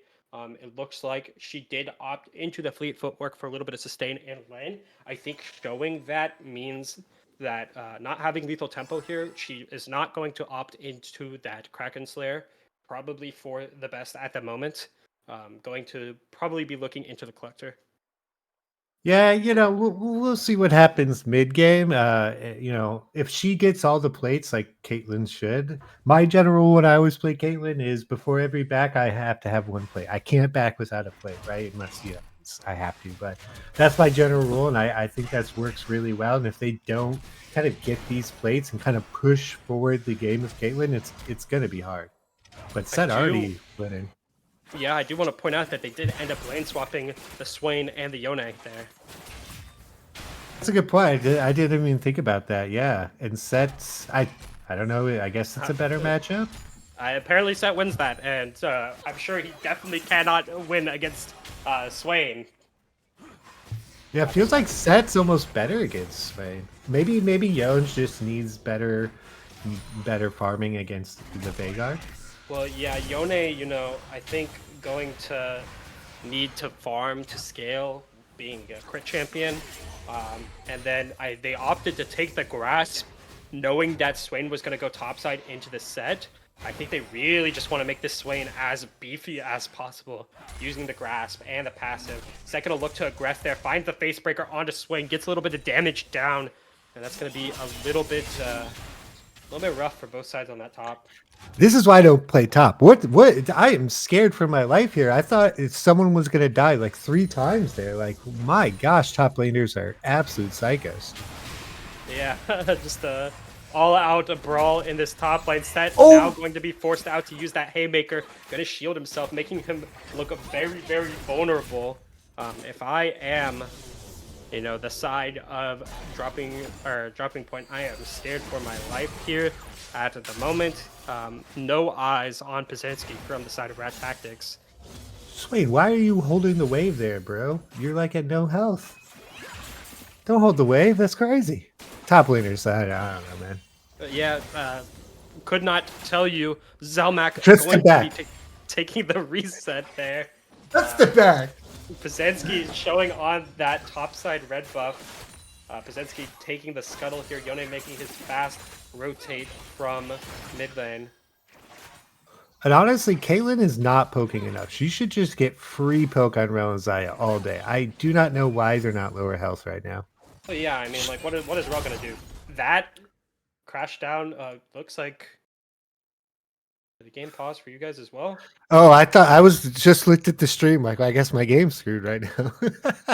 I think that is going to be a pause for in-game. Let's take a second to look at this game state. Real going for the crash down on a Caitlyn with net active is going to be questionable at best. And I do want to point out, at first, the mid CS looks really funny because Swain's really top, but still CS leads in top and mid, which is kind of big. Actually, CS leads in every lane, so that's really good for red side. I mean, red looking very strong. Dropping point needing this early gold advantage into them. TP is going to be taken away from Swain, so no summoners available from him. Set going to be taking his recall. Probably going to opt to walk back to lane rather than TP.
Sorry about the delay there.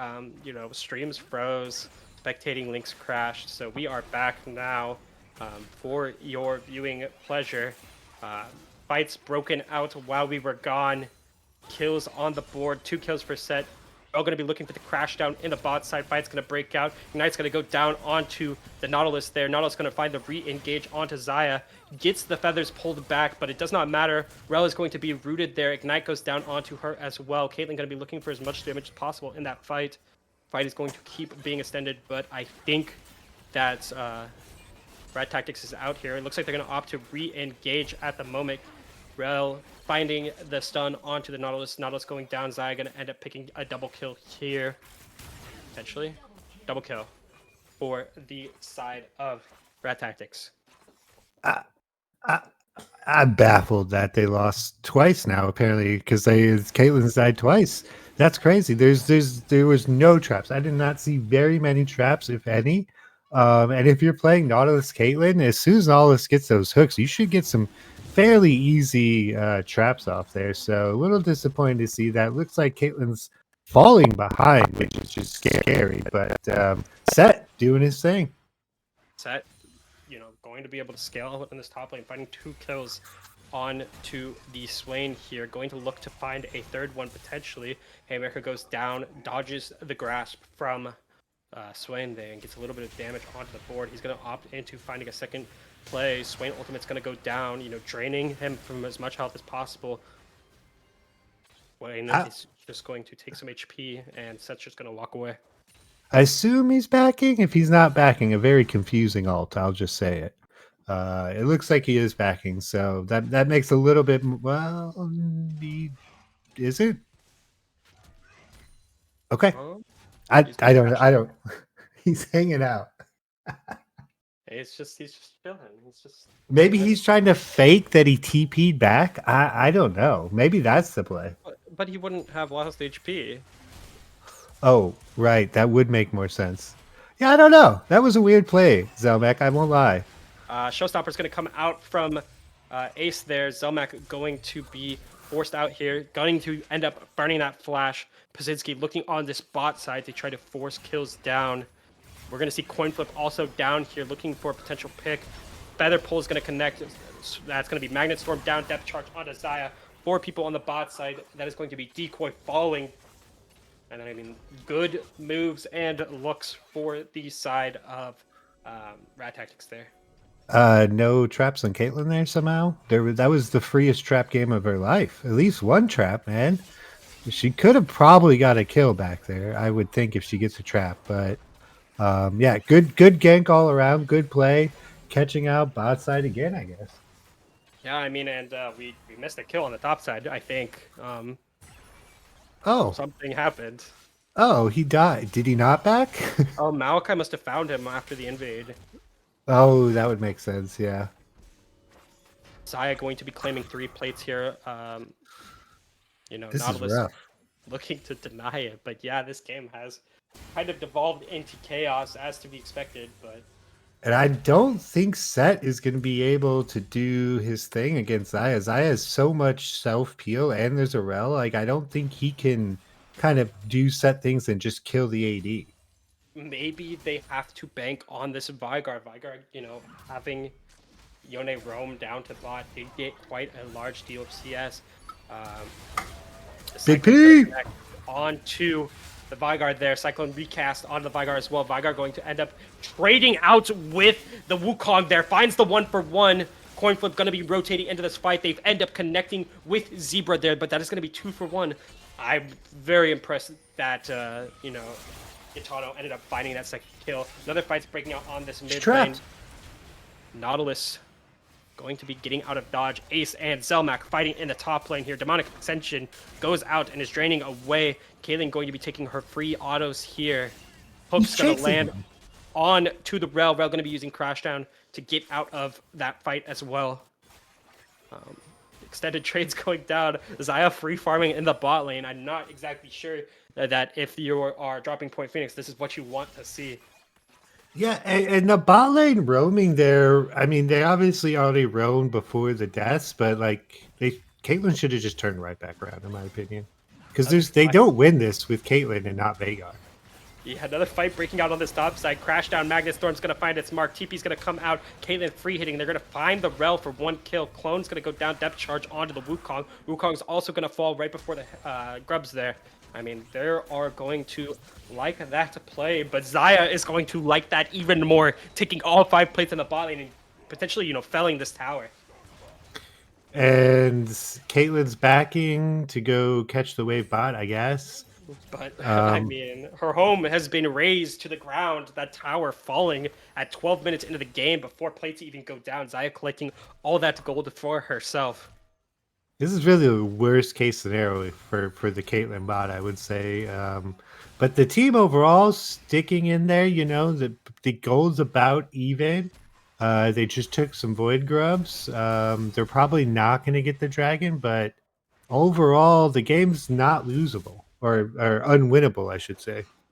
Yeah, I mean, but Xayah, 13 minutes into this game, already has upgraded boots, the Zeal, the Essence Reaver, and is working on finishing that second item of hers. Very, very dangerous development for the side of Dropping Point. Yeah, and she seemed to have pretty good team fight kind of positioning. I don't remember Xayah getting caught out once last game. So that's really their hope right now is they can get a little set pick on the Xayah and she kind of oversteps, but Fight breaking out on the bot side. Veigar going to look to cage the Rel, force him out. TP behind. Magnet Storm's going to connect onto the Veigar by himself. Cyclone onto 3. Fate Sealed come out and find 3 as well. Cyclone going to keep spinning onto the ADC. That's going to be 3 kills for the side of Red Tactics. Going to find the 4th onto the Veigar, and that's a, clean 4 for 1 for the side of Red Tactics. that, yeah, not a good fight for Rat Tactics. I don't think they should have tried to fight that. I think they got to kind of cut their losses. I think we're seeing a little bit of a pattern here is they want those objectives. They're going to fight for them. They don't know if they can fight for them, obviously, but they're going to fight for them either way.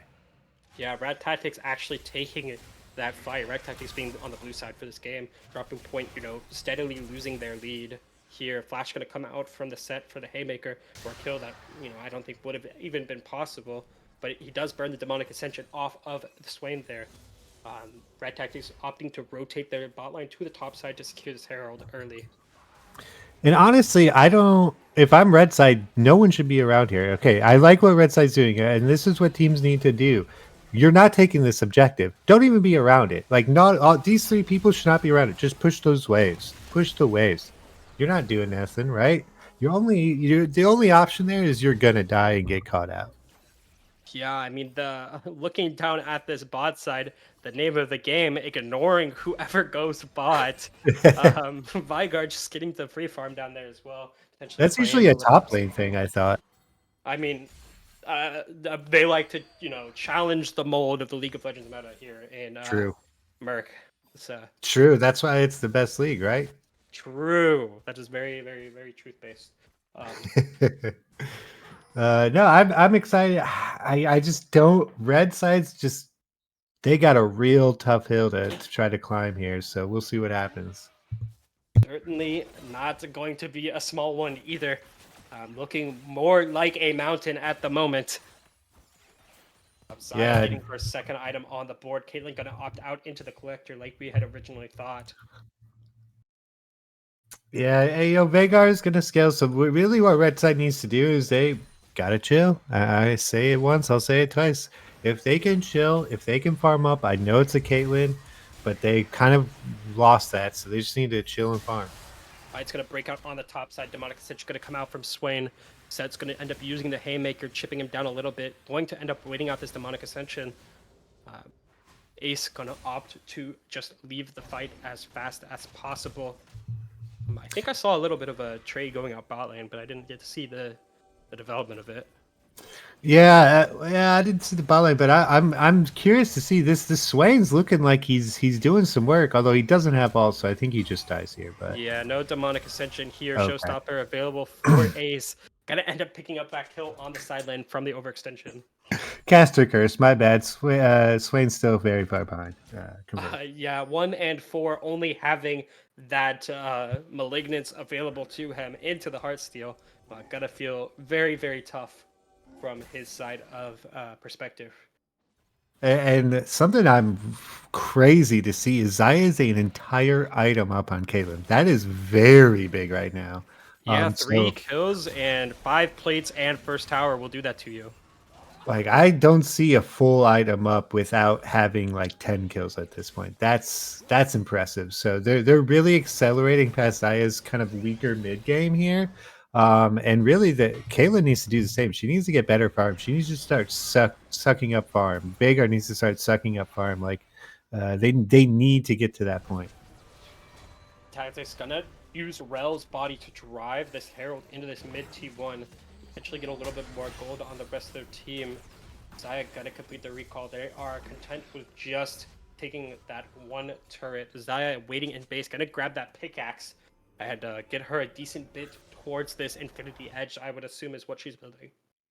Yeah, honestly, that's the best play they could have done. That tier one mid is the most important turret in the game if your tier one's still up. Because you have freedom of the map. You can push Ward Baron, you can Ward Dragon. The other team has so much less room to kind of take the wave, and you still have your tower. It's such a key to mid game to have that tower mid difference. Yeah, and I mean they are using it to its fullest effect at the moment. Yone pushing out that bot past the tier one or where the tier one would have been for dropping points. Wayne And gonna red opt. side here, just there's no reason to be here with all your carries. Absolutely no reason. They're Don't gonna fight end for the up Drake. forcing that Rel to be 1 HP. Ace in the Hole's gonna come out. Zaya forced to block it. That's gonna be the locket burned for the side of dropping point or sorry, Rat Tactics. And they're gonna look onto this dragon, knowing that Rel will not be present and being a core team fighting member of their comp. They might just be able to secure this without really any interference. And Zaya is just okay. The team's coming back to her, but Zaya is just by herself. Zaya, So I don't know. This is an interesting call. We'll see how it goes. yeah, Zaya opted to farm that middle wave, get it pushed out, get the vision down the wave, make them start losing for this play. Demonic Ascension is going to come out from Swain. That's going to be the crash down Magnet Storm from Rel. Demonic Ascension is going to end up fizzling out. Magnet Storm not really getting enough. Nature's Grasp is going to go out, find one onto the Rel, look back onto the Yone before he can ult in. Wukong looking for the flash cyclone, connects with 5, going to get the recast. Has enough time, just barely. Going to find another 4. It's going to be Featherstorm, crash down, pulls back for a ton of damage. Lots and lots of kills coming out here. Caitlyn going to connect the auto onto the Zaya, collecting that shutdown for the side of dropping point.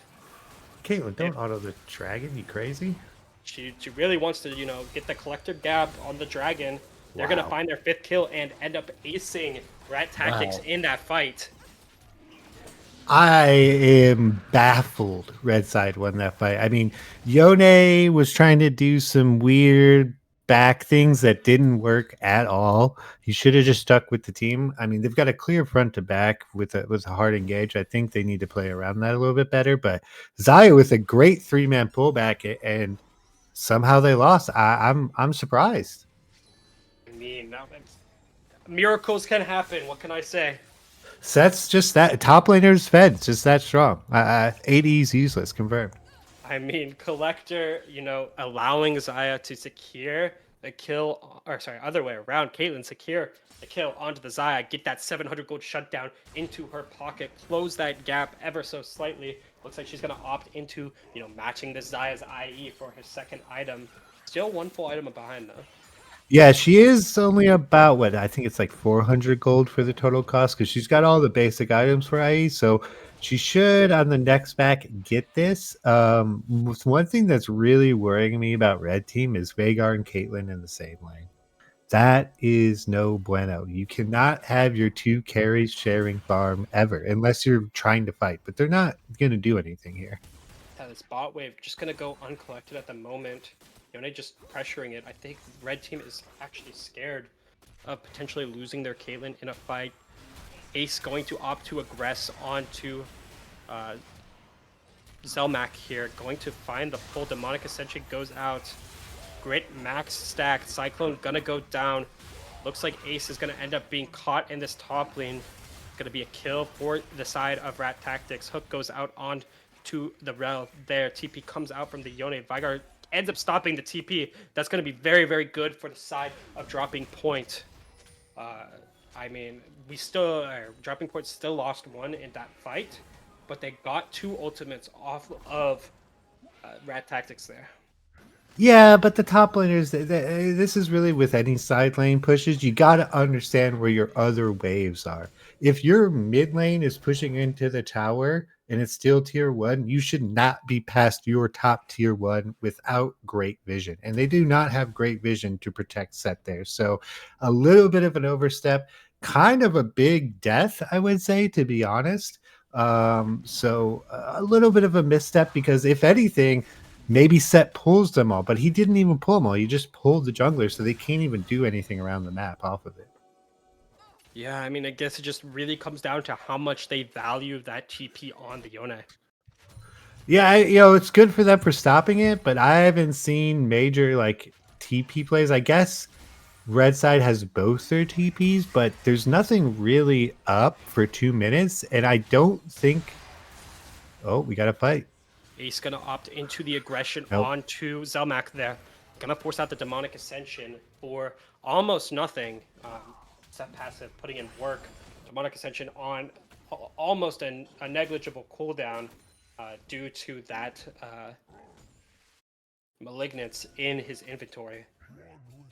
And now Red's doing a better job. They're at least trying to get wards into the jungle, protect this set. He can pull people. That's what you want to do right now. You want Set to pull people and not die, so you can get that mid turret, because that mid turret is huge right now. I gonna end up starting that recall. Not gonna complete it though. Caitlyn finishing Infinity Edge, so if she does not go Last Whisper next, I will cry. I mean, yeah, it's the Mortal Reminder, very, very good into the side of Rat Tactics. That stops the Yone heal, stops the Swain heal, helps to deal with the potential, life steal that this Xayah is going to be relatively close to. Going to be a pivotal item for the side of Dropping Point. Yeah, and if I'm Dropping Point, I almost think about saying, who cares about this dragon? It's going to be a full 5v5 fight. Do we feel strong enough? That's what they have to ask themselves. Will we win this 5v5 fight? Yes or no? If the answer is 50-50, let's push our waves. Let's get that mid turret. You can get this mid turret and still have dragon presence if you want. Swain on this top side, TP available, going unmatched at the moment. Xayah gonna extend onto this wave. No one really looking to punish her. Set gonna opt to try to, 1-for-1 this bot turret, tier 1. Vigar just collecting his stacks in this mid wave. I am curious to see what this Vigar's stat count is at. And I gotta say, this Caitlyn's too afraid not to be in fights, because Xayah and Caitlyn should essentially be next to each other when they're pushing those lanes, and Caitlyn's just too afraid not to be there for the team, it seems like. TP gonna come out from Swain into the pit. Doesn't have an escape angle. I think if we are Dropping Point in this situation, we are okay with this development. That TP not going to secure the objective. That is going to be stun onto the Rel. Rel's going to get caught out with the hook. And that is going to end up being the pick for the side of Dropping Point. Patience is a virtue, and it is going to reward them in kind. And look, they got some chill. Look what happens. They let the enemy misstep, and they were able to get it. Now, why Blue Side's still here hanging out, I don't know. They're not going to fight for this. This is a classic kind of issue I see. Look, someone's going to get caught out and die just because they were doing nothing. Onto the Swain, it's going to end up resulting in his death. The Nature's Grasp is going to be a little bit overkill, but I mean, what can you do? These are the kind of deaths that when I see them in my teams, I just sigh, because it's just like, we know where they are. We're not fighting for it. We probably already called for it. Why are we there? Go to a lane, back, do anything else but just be there. Yeah, I mean, not Dropping Point, Rat Tactics kind of just, losing focus there. They saw something happening and they thought that they needed to be there. That's going to be the Flash Engage Magnet Storm onto 4. That's going to be a 4-man fate sealed into the Cyclone. And I mean, that is going to be an amazing play for the side of Rat Tactics. That's going to be the quadra kill confirmed there. Vigar attempting to find any solace from this, but I don't think he's going to have enough. You're only going to reach over the wall, force the Vigar flash out, potentially even get the kill. Nope, that He just got primordial his ult up. burst Yeah. going to end up finishing him off. They really, one, that Baron call was not. There's nothing they're going to do with that Baron. They should have pushed waves. That's crazy, first off. Second off, you got to understand you don't have your outs. Veigar ult just came up at the end there. They did not have Nautilus ult. They did not have Maokai ult. Like, those are very important ults for you to have in those fights. Caitlyn just used all 5 of her traps at Dragon, so you can't even cut off an angle. It's just a recipe for disaster. Yeah, I mean the potency of the Magnet Storm into Fate Unsealed combo just showing off there. You line up for it, and I mean it lands, and there's not much you can do about it. Yeah, and they lost a lot from that because they could have been up in tempo. They could have pushed their waves out, and they could have been way better positioned for that Baron, in my opinion. Yeah, they instead Rat Tactics going to be collecting that Baron and 4 kills for themselves. Xayah completing her 4th item too, going to opt into buying that LDR. It makes enough sense. There is quite a large amount of healing for the side, or for both sides actually. So maybe Mortal Reminder would have been a little bit more optimized due to how strong Xayah is. But or maybe she's just like me and doesn't remember or know that LDR does not have cool passive anymore. So rest in peace, Jungle Slayer. No, yeah, I just learned that. So shout out to me for being a really good player. But yeah, I completely agree. Mortal Reminder, 100 million times better now, if that's the only difference. So I kind of agree. I don't think it's going to make a huge difference. Caitlyn doesn't look like she's going for a Last Whisper. Scout's slingshot gonna be, questionable at Yeah, best. I think she's opting into. Does Kraken build Scout slingshot now? it does. I believe it does. Yeah, Why she's are going. we going Kraken? Let's just not understand that. There's a fight. Magnet Storm's gonna connect, gonna pick out the Maokai there. Nature's Grasp not gonna be enough to, break apart this fight. Ace in the Hole connects. That's gonna be a pick. Ace in the Hole doesn't end up going on cooldown due to it not being the killing factor. Nautilus gonna end up to rotate here. They do end up losing that middle inhibitor.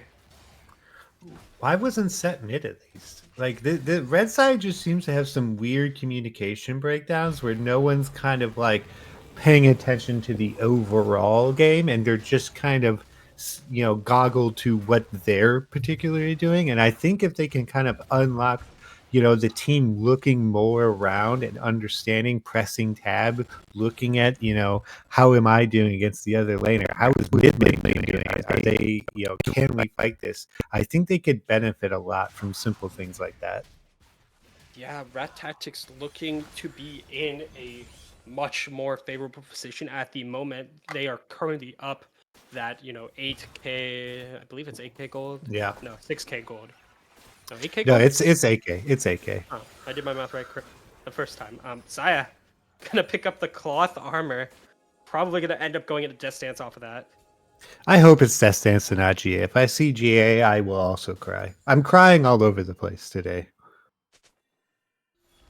Yeah, questionable itemization. If Red side, please do not fight for this. Yeah, do this. This is perfect. That is going to be the flash engage onto the Swain. Demonic Extension going to come out. That is going to be Nature's Grasp as well. That's going to be the pick. Relatively uncontested. Can they get out of dodge, avoid this fight? Cyclone's going to be on the backline. Magnet Storm's going to find 2. Fate Unsealed also going to connect with 2. Going to be a double pick off the Cyclone, the Magnet Storm, and the Fate Unsealed. The Wombo combo from the side of Rat Tactics going to find 2 kills in that scenario. Set just splitting off the side. Xayah gonna try to find the pick there, uses the flash, burns Vigars as well, but doesn't quite get the kill. They might move to try to end the game off of this play.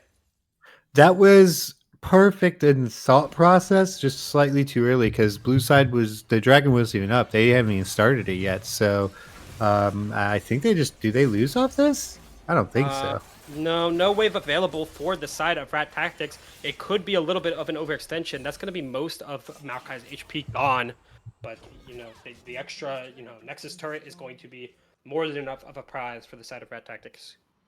And Vagar is looking to do a little bit of damage here, it looks like. So, and why they're fighting for this dragon, I have no clue. This is a game losing play if you lose this. This is game losing. Caitlyn opting into the RFC. No TP available from Swain. He TP'd into that topside turret. Rat Tactics What going to are they secure their doing? second Push dragon. mid, guys. Push bot. Do anything else. Set on that bot wave. Rat Tactics looking to base to secure this Baron and close out the game in relatively successful fashion. Set Yeah, potentially. interesting play call. I guess Set just assumes he's not going to TP for a while, but Baron's about to be up, and he's by far the strongest member. Set potentially being caught here. Fate Unsealed onto the Set. Facebreaker is up. That is going to be a pick onto the Yone with the insane damage from that Haymaker. Going to end up turning a kill, or attempting to, onto the Wukong, but it ends up being a 1-for-1. Still, nonetheless, that is going to be a lot of damage. Caitlyn being in this middle lane by herself. Magnus Storm going to be looking onto the Caitlyn. That's going to be Ignite Depth Charge onto the Ryle to stop the engage. Nautilus going to opt to go back in. Nautilus being caught out there. The re-engage was a little bit questionable. Clean's going to be burned from the Caitlyn, or sorry, the Xayah. And going to be going topside, but it only connects with the Raptors. Red side just doesn't understand they're behind. I think I don't know. That was some interesting mid plays. We got a TP bot, so now they can't do anything against this Baron. I'm glad they're finally pushing mid. Hopefully they get the tower finally, because that's gonna be big for them. Yeah, this Baron play gonna end up going in favor of Rat Tactics. No one able to move to this mid lane to stop the tier 1 from going down. They are going to move a little bit later to try to secure some kills. But I think at this point, Rat Tactics just wants the group as 5 and push to end the game through middle lane. Don't worry, Caitlyn went rapid fire cannon, not Kraken, so you know. Thank God. I mean, it's still for me. I understand rapid fire, but you're already the longest range person in the game. Like, just get the last whisper. Gonna go into Noon Quiver here for that 4th item. Please do not be Yun Tall Wild Arrows. Why am I not see? I don't know.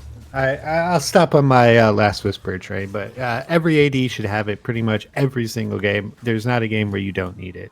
There is a reason why Last Whisper keeps taking hits in terms of nerfs. It is a very potent item. And really, I played a game and it was similar to this game, but it was like instead of Rel, it was like a Xerath. It was like a Mordecai. Oh, I'll let the fight break out. Gonna find the root in the Nature's Graph on his eye. That's gonna be Featherstorm burnt here. Set looking for any amount of reach onto her. That's gonna be a Playmaker connecting for her entire HP bar. Demonic Ascension gonna be there. That's gonna be the showstopper onto the Wukong, trying to get out of there safely. He's going to end up burning out. Nautilus being caught as well. Caitlyn having no options but to perish alongside the rest of her team. GG. That is going to probably be game unless Vigar can pull out a hat trick and show just how evil he truly is.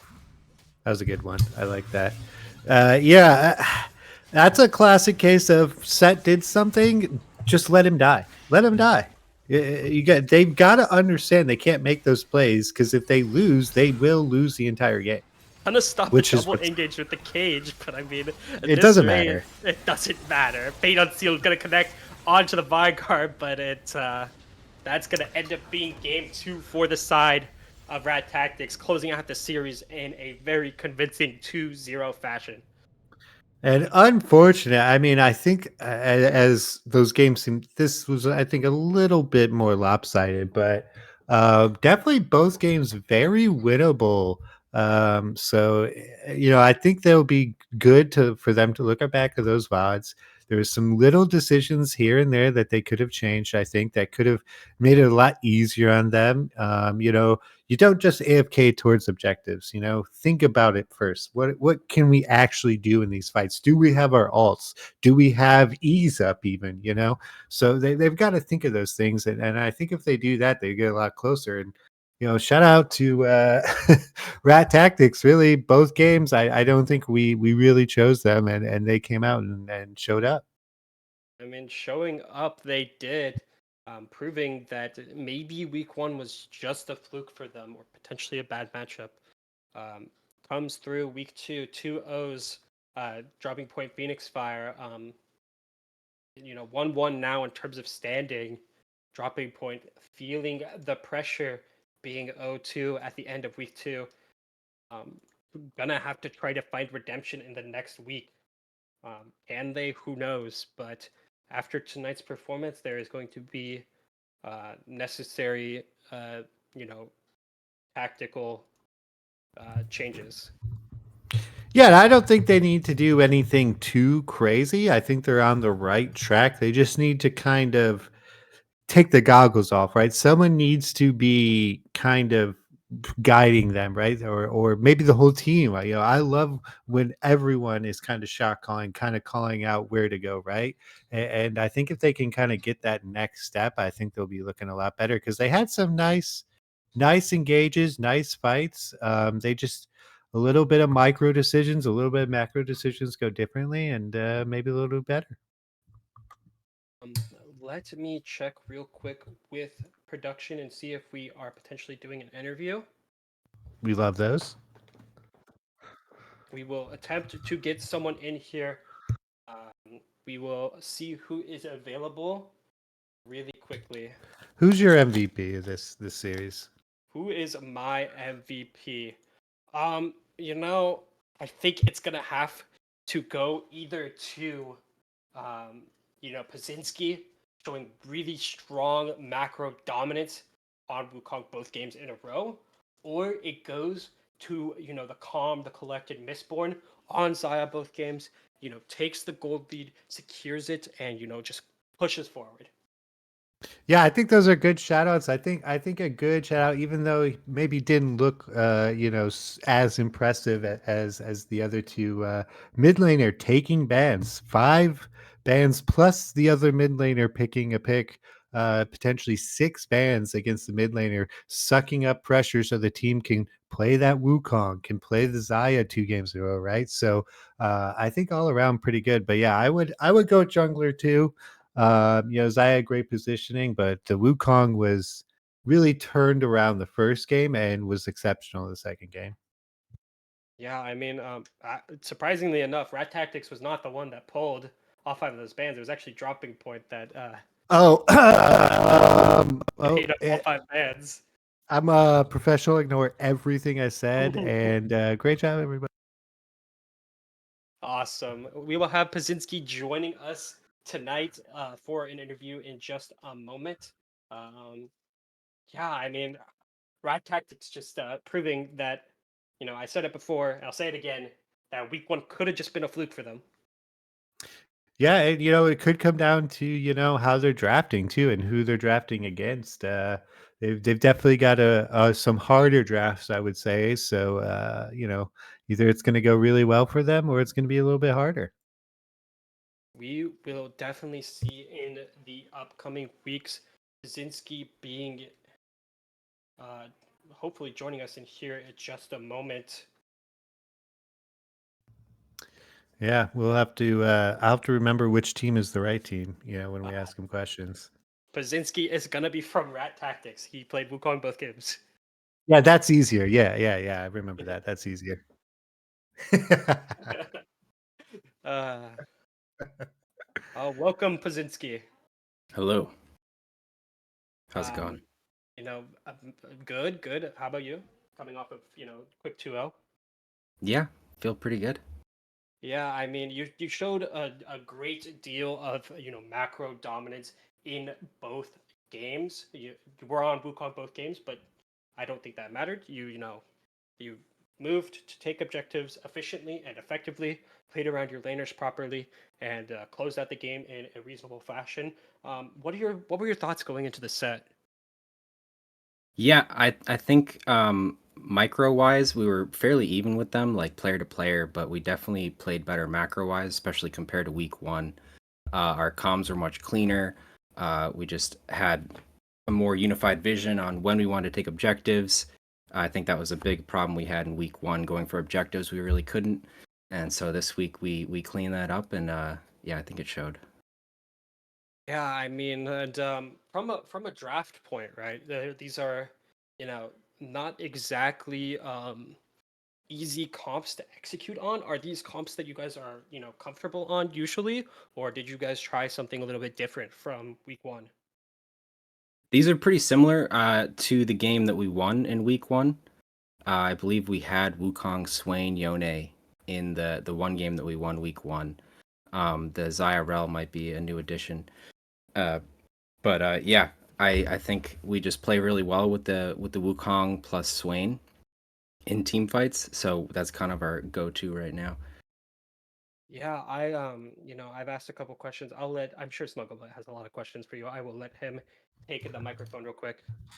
I won't ask any specific questions, but I will. I am curious. So the first draft, first two drafts, as he said, was a little bit harder to pull off. So I'm wondering in the first game, kind of what was your guys' thought process going into the game? Right, they have a very nice front to back kind of. You know what they want to do.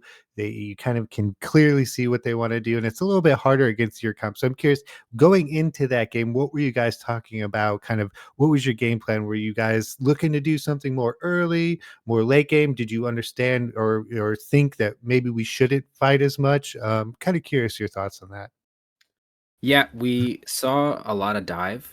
And so honestly, once we got the Anivia, we just went for pretty much anti-dive. We wanted to go for like anti-engage, disengage. We wanted to let them engage on us and then counter-engage with Wukong and Anivia zone control. So yeah, that was kind of a response to the what looked like a full dive comp from them. They kind of did that both games, which is why I think the Zaya was such a good pick and worked out really well.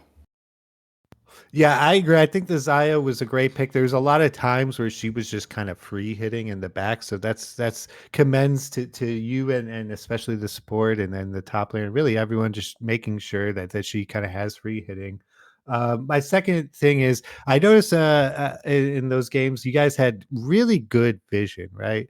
There was vision. It wasn't all in the same places. And I know a lot of teams kind of struggle with that. So I'm curious, is that something you guys work on consciously? Are you guys kind of talking about where to ward, how to ward? Because even when you guys were getting pushed in by the Baron, your wards kind of move from their jungle to your jungle, which is perfect. So I think this would be a good insight to kind of hear how that's kind of coming to fruition. Yeah, absolutely. I think that was an issue we had when we first made the team that we picked up on pretty quick. Just the lack of vision and also the lack of coordination around our vision. So that was something we focused on, and we had a lot of conversation in our comms about where we were putting our vision, when we were going for vision together.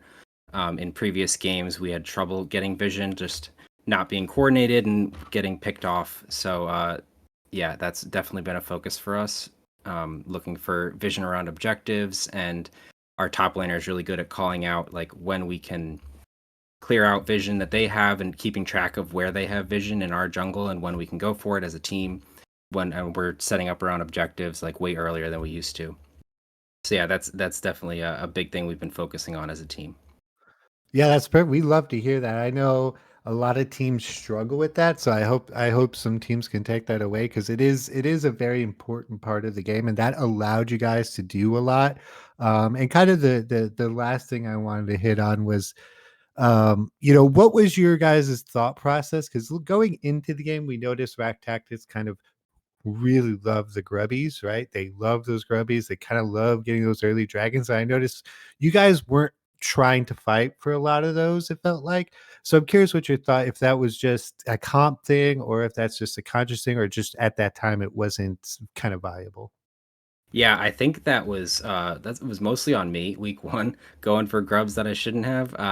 That's just kind of my strategy in solo queue is just going for double full clear into grubs just because it's an easy six and kind of shaking off those solo queue habits and working more on my team play.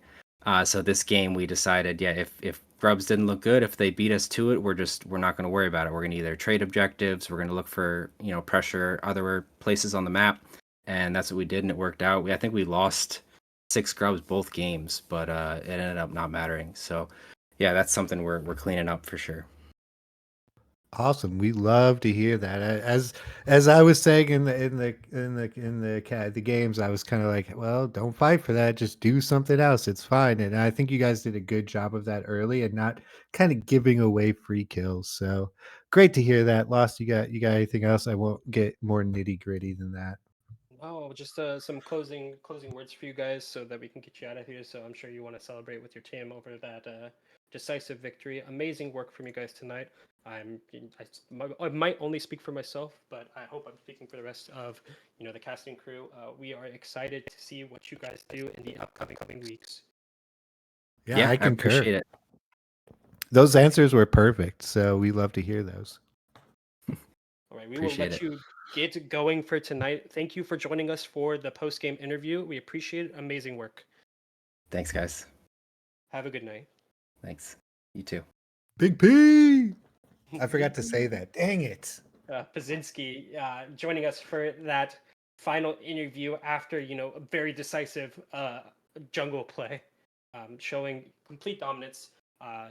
Rat Tactics going to take their week 2 win, forcing Dropping Point Phoenix Fire to be 0-2 going into week 3. Rat Tactics being 1-1 going into week 3. Should see a little bit of development for both teams. Hopefully, Phoenix Fire is able to hone in on a specific play style that they're going to be better at, and hopefully they can pick up some wins in week 3 potentially. Yeah, we would love that. And if they want to shorten their name to make it easier for us, that would be great. Lost is doing a fantastic job. Shout out to him. He's saying it every time, and I'm just impressed.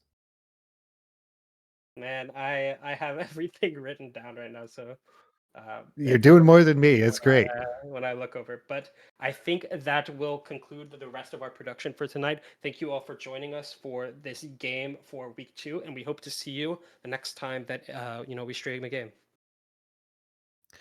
Big P.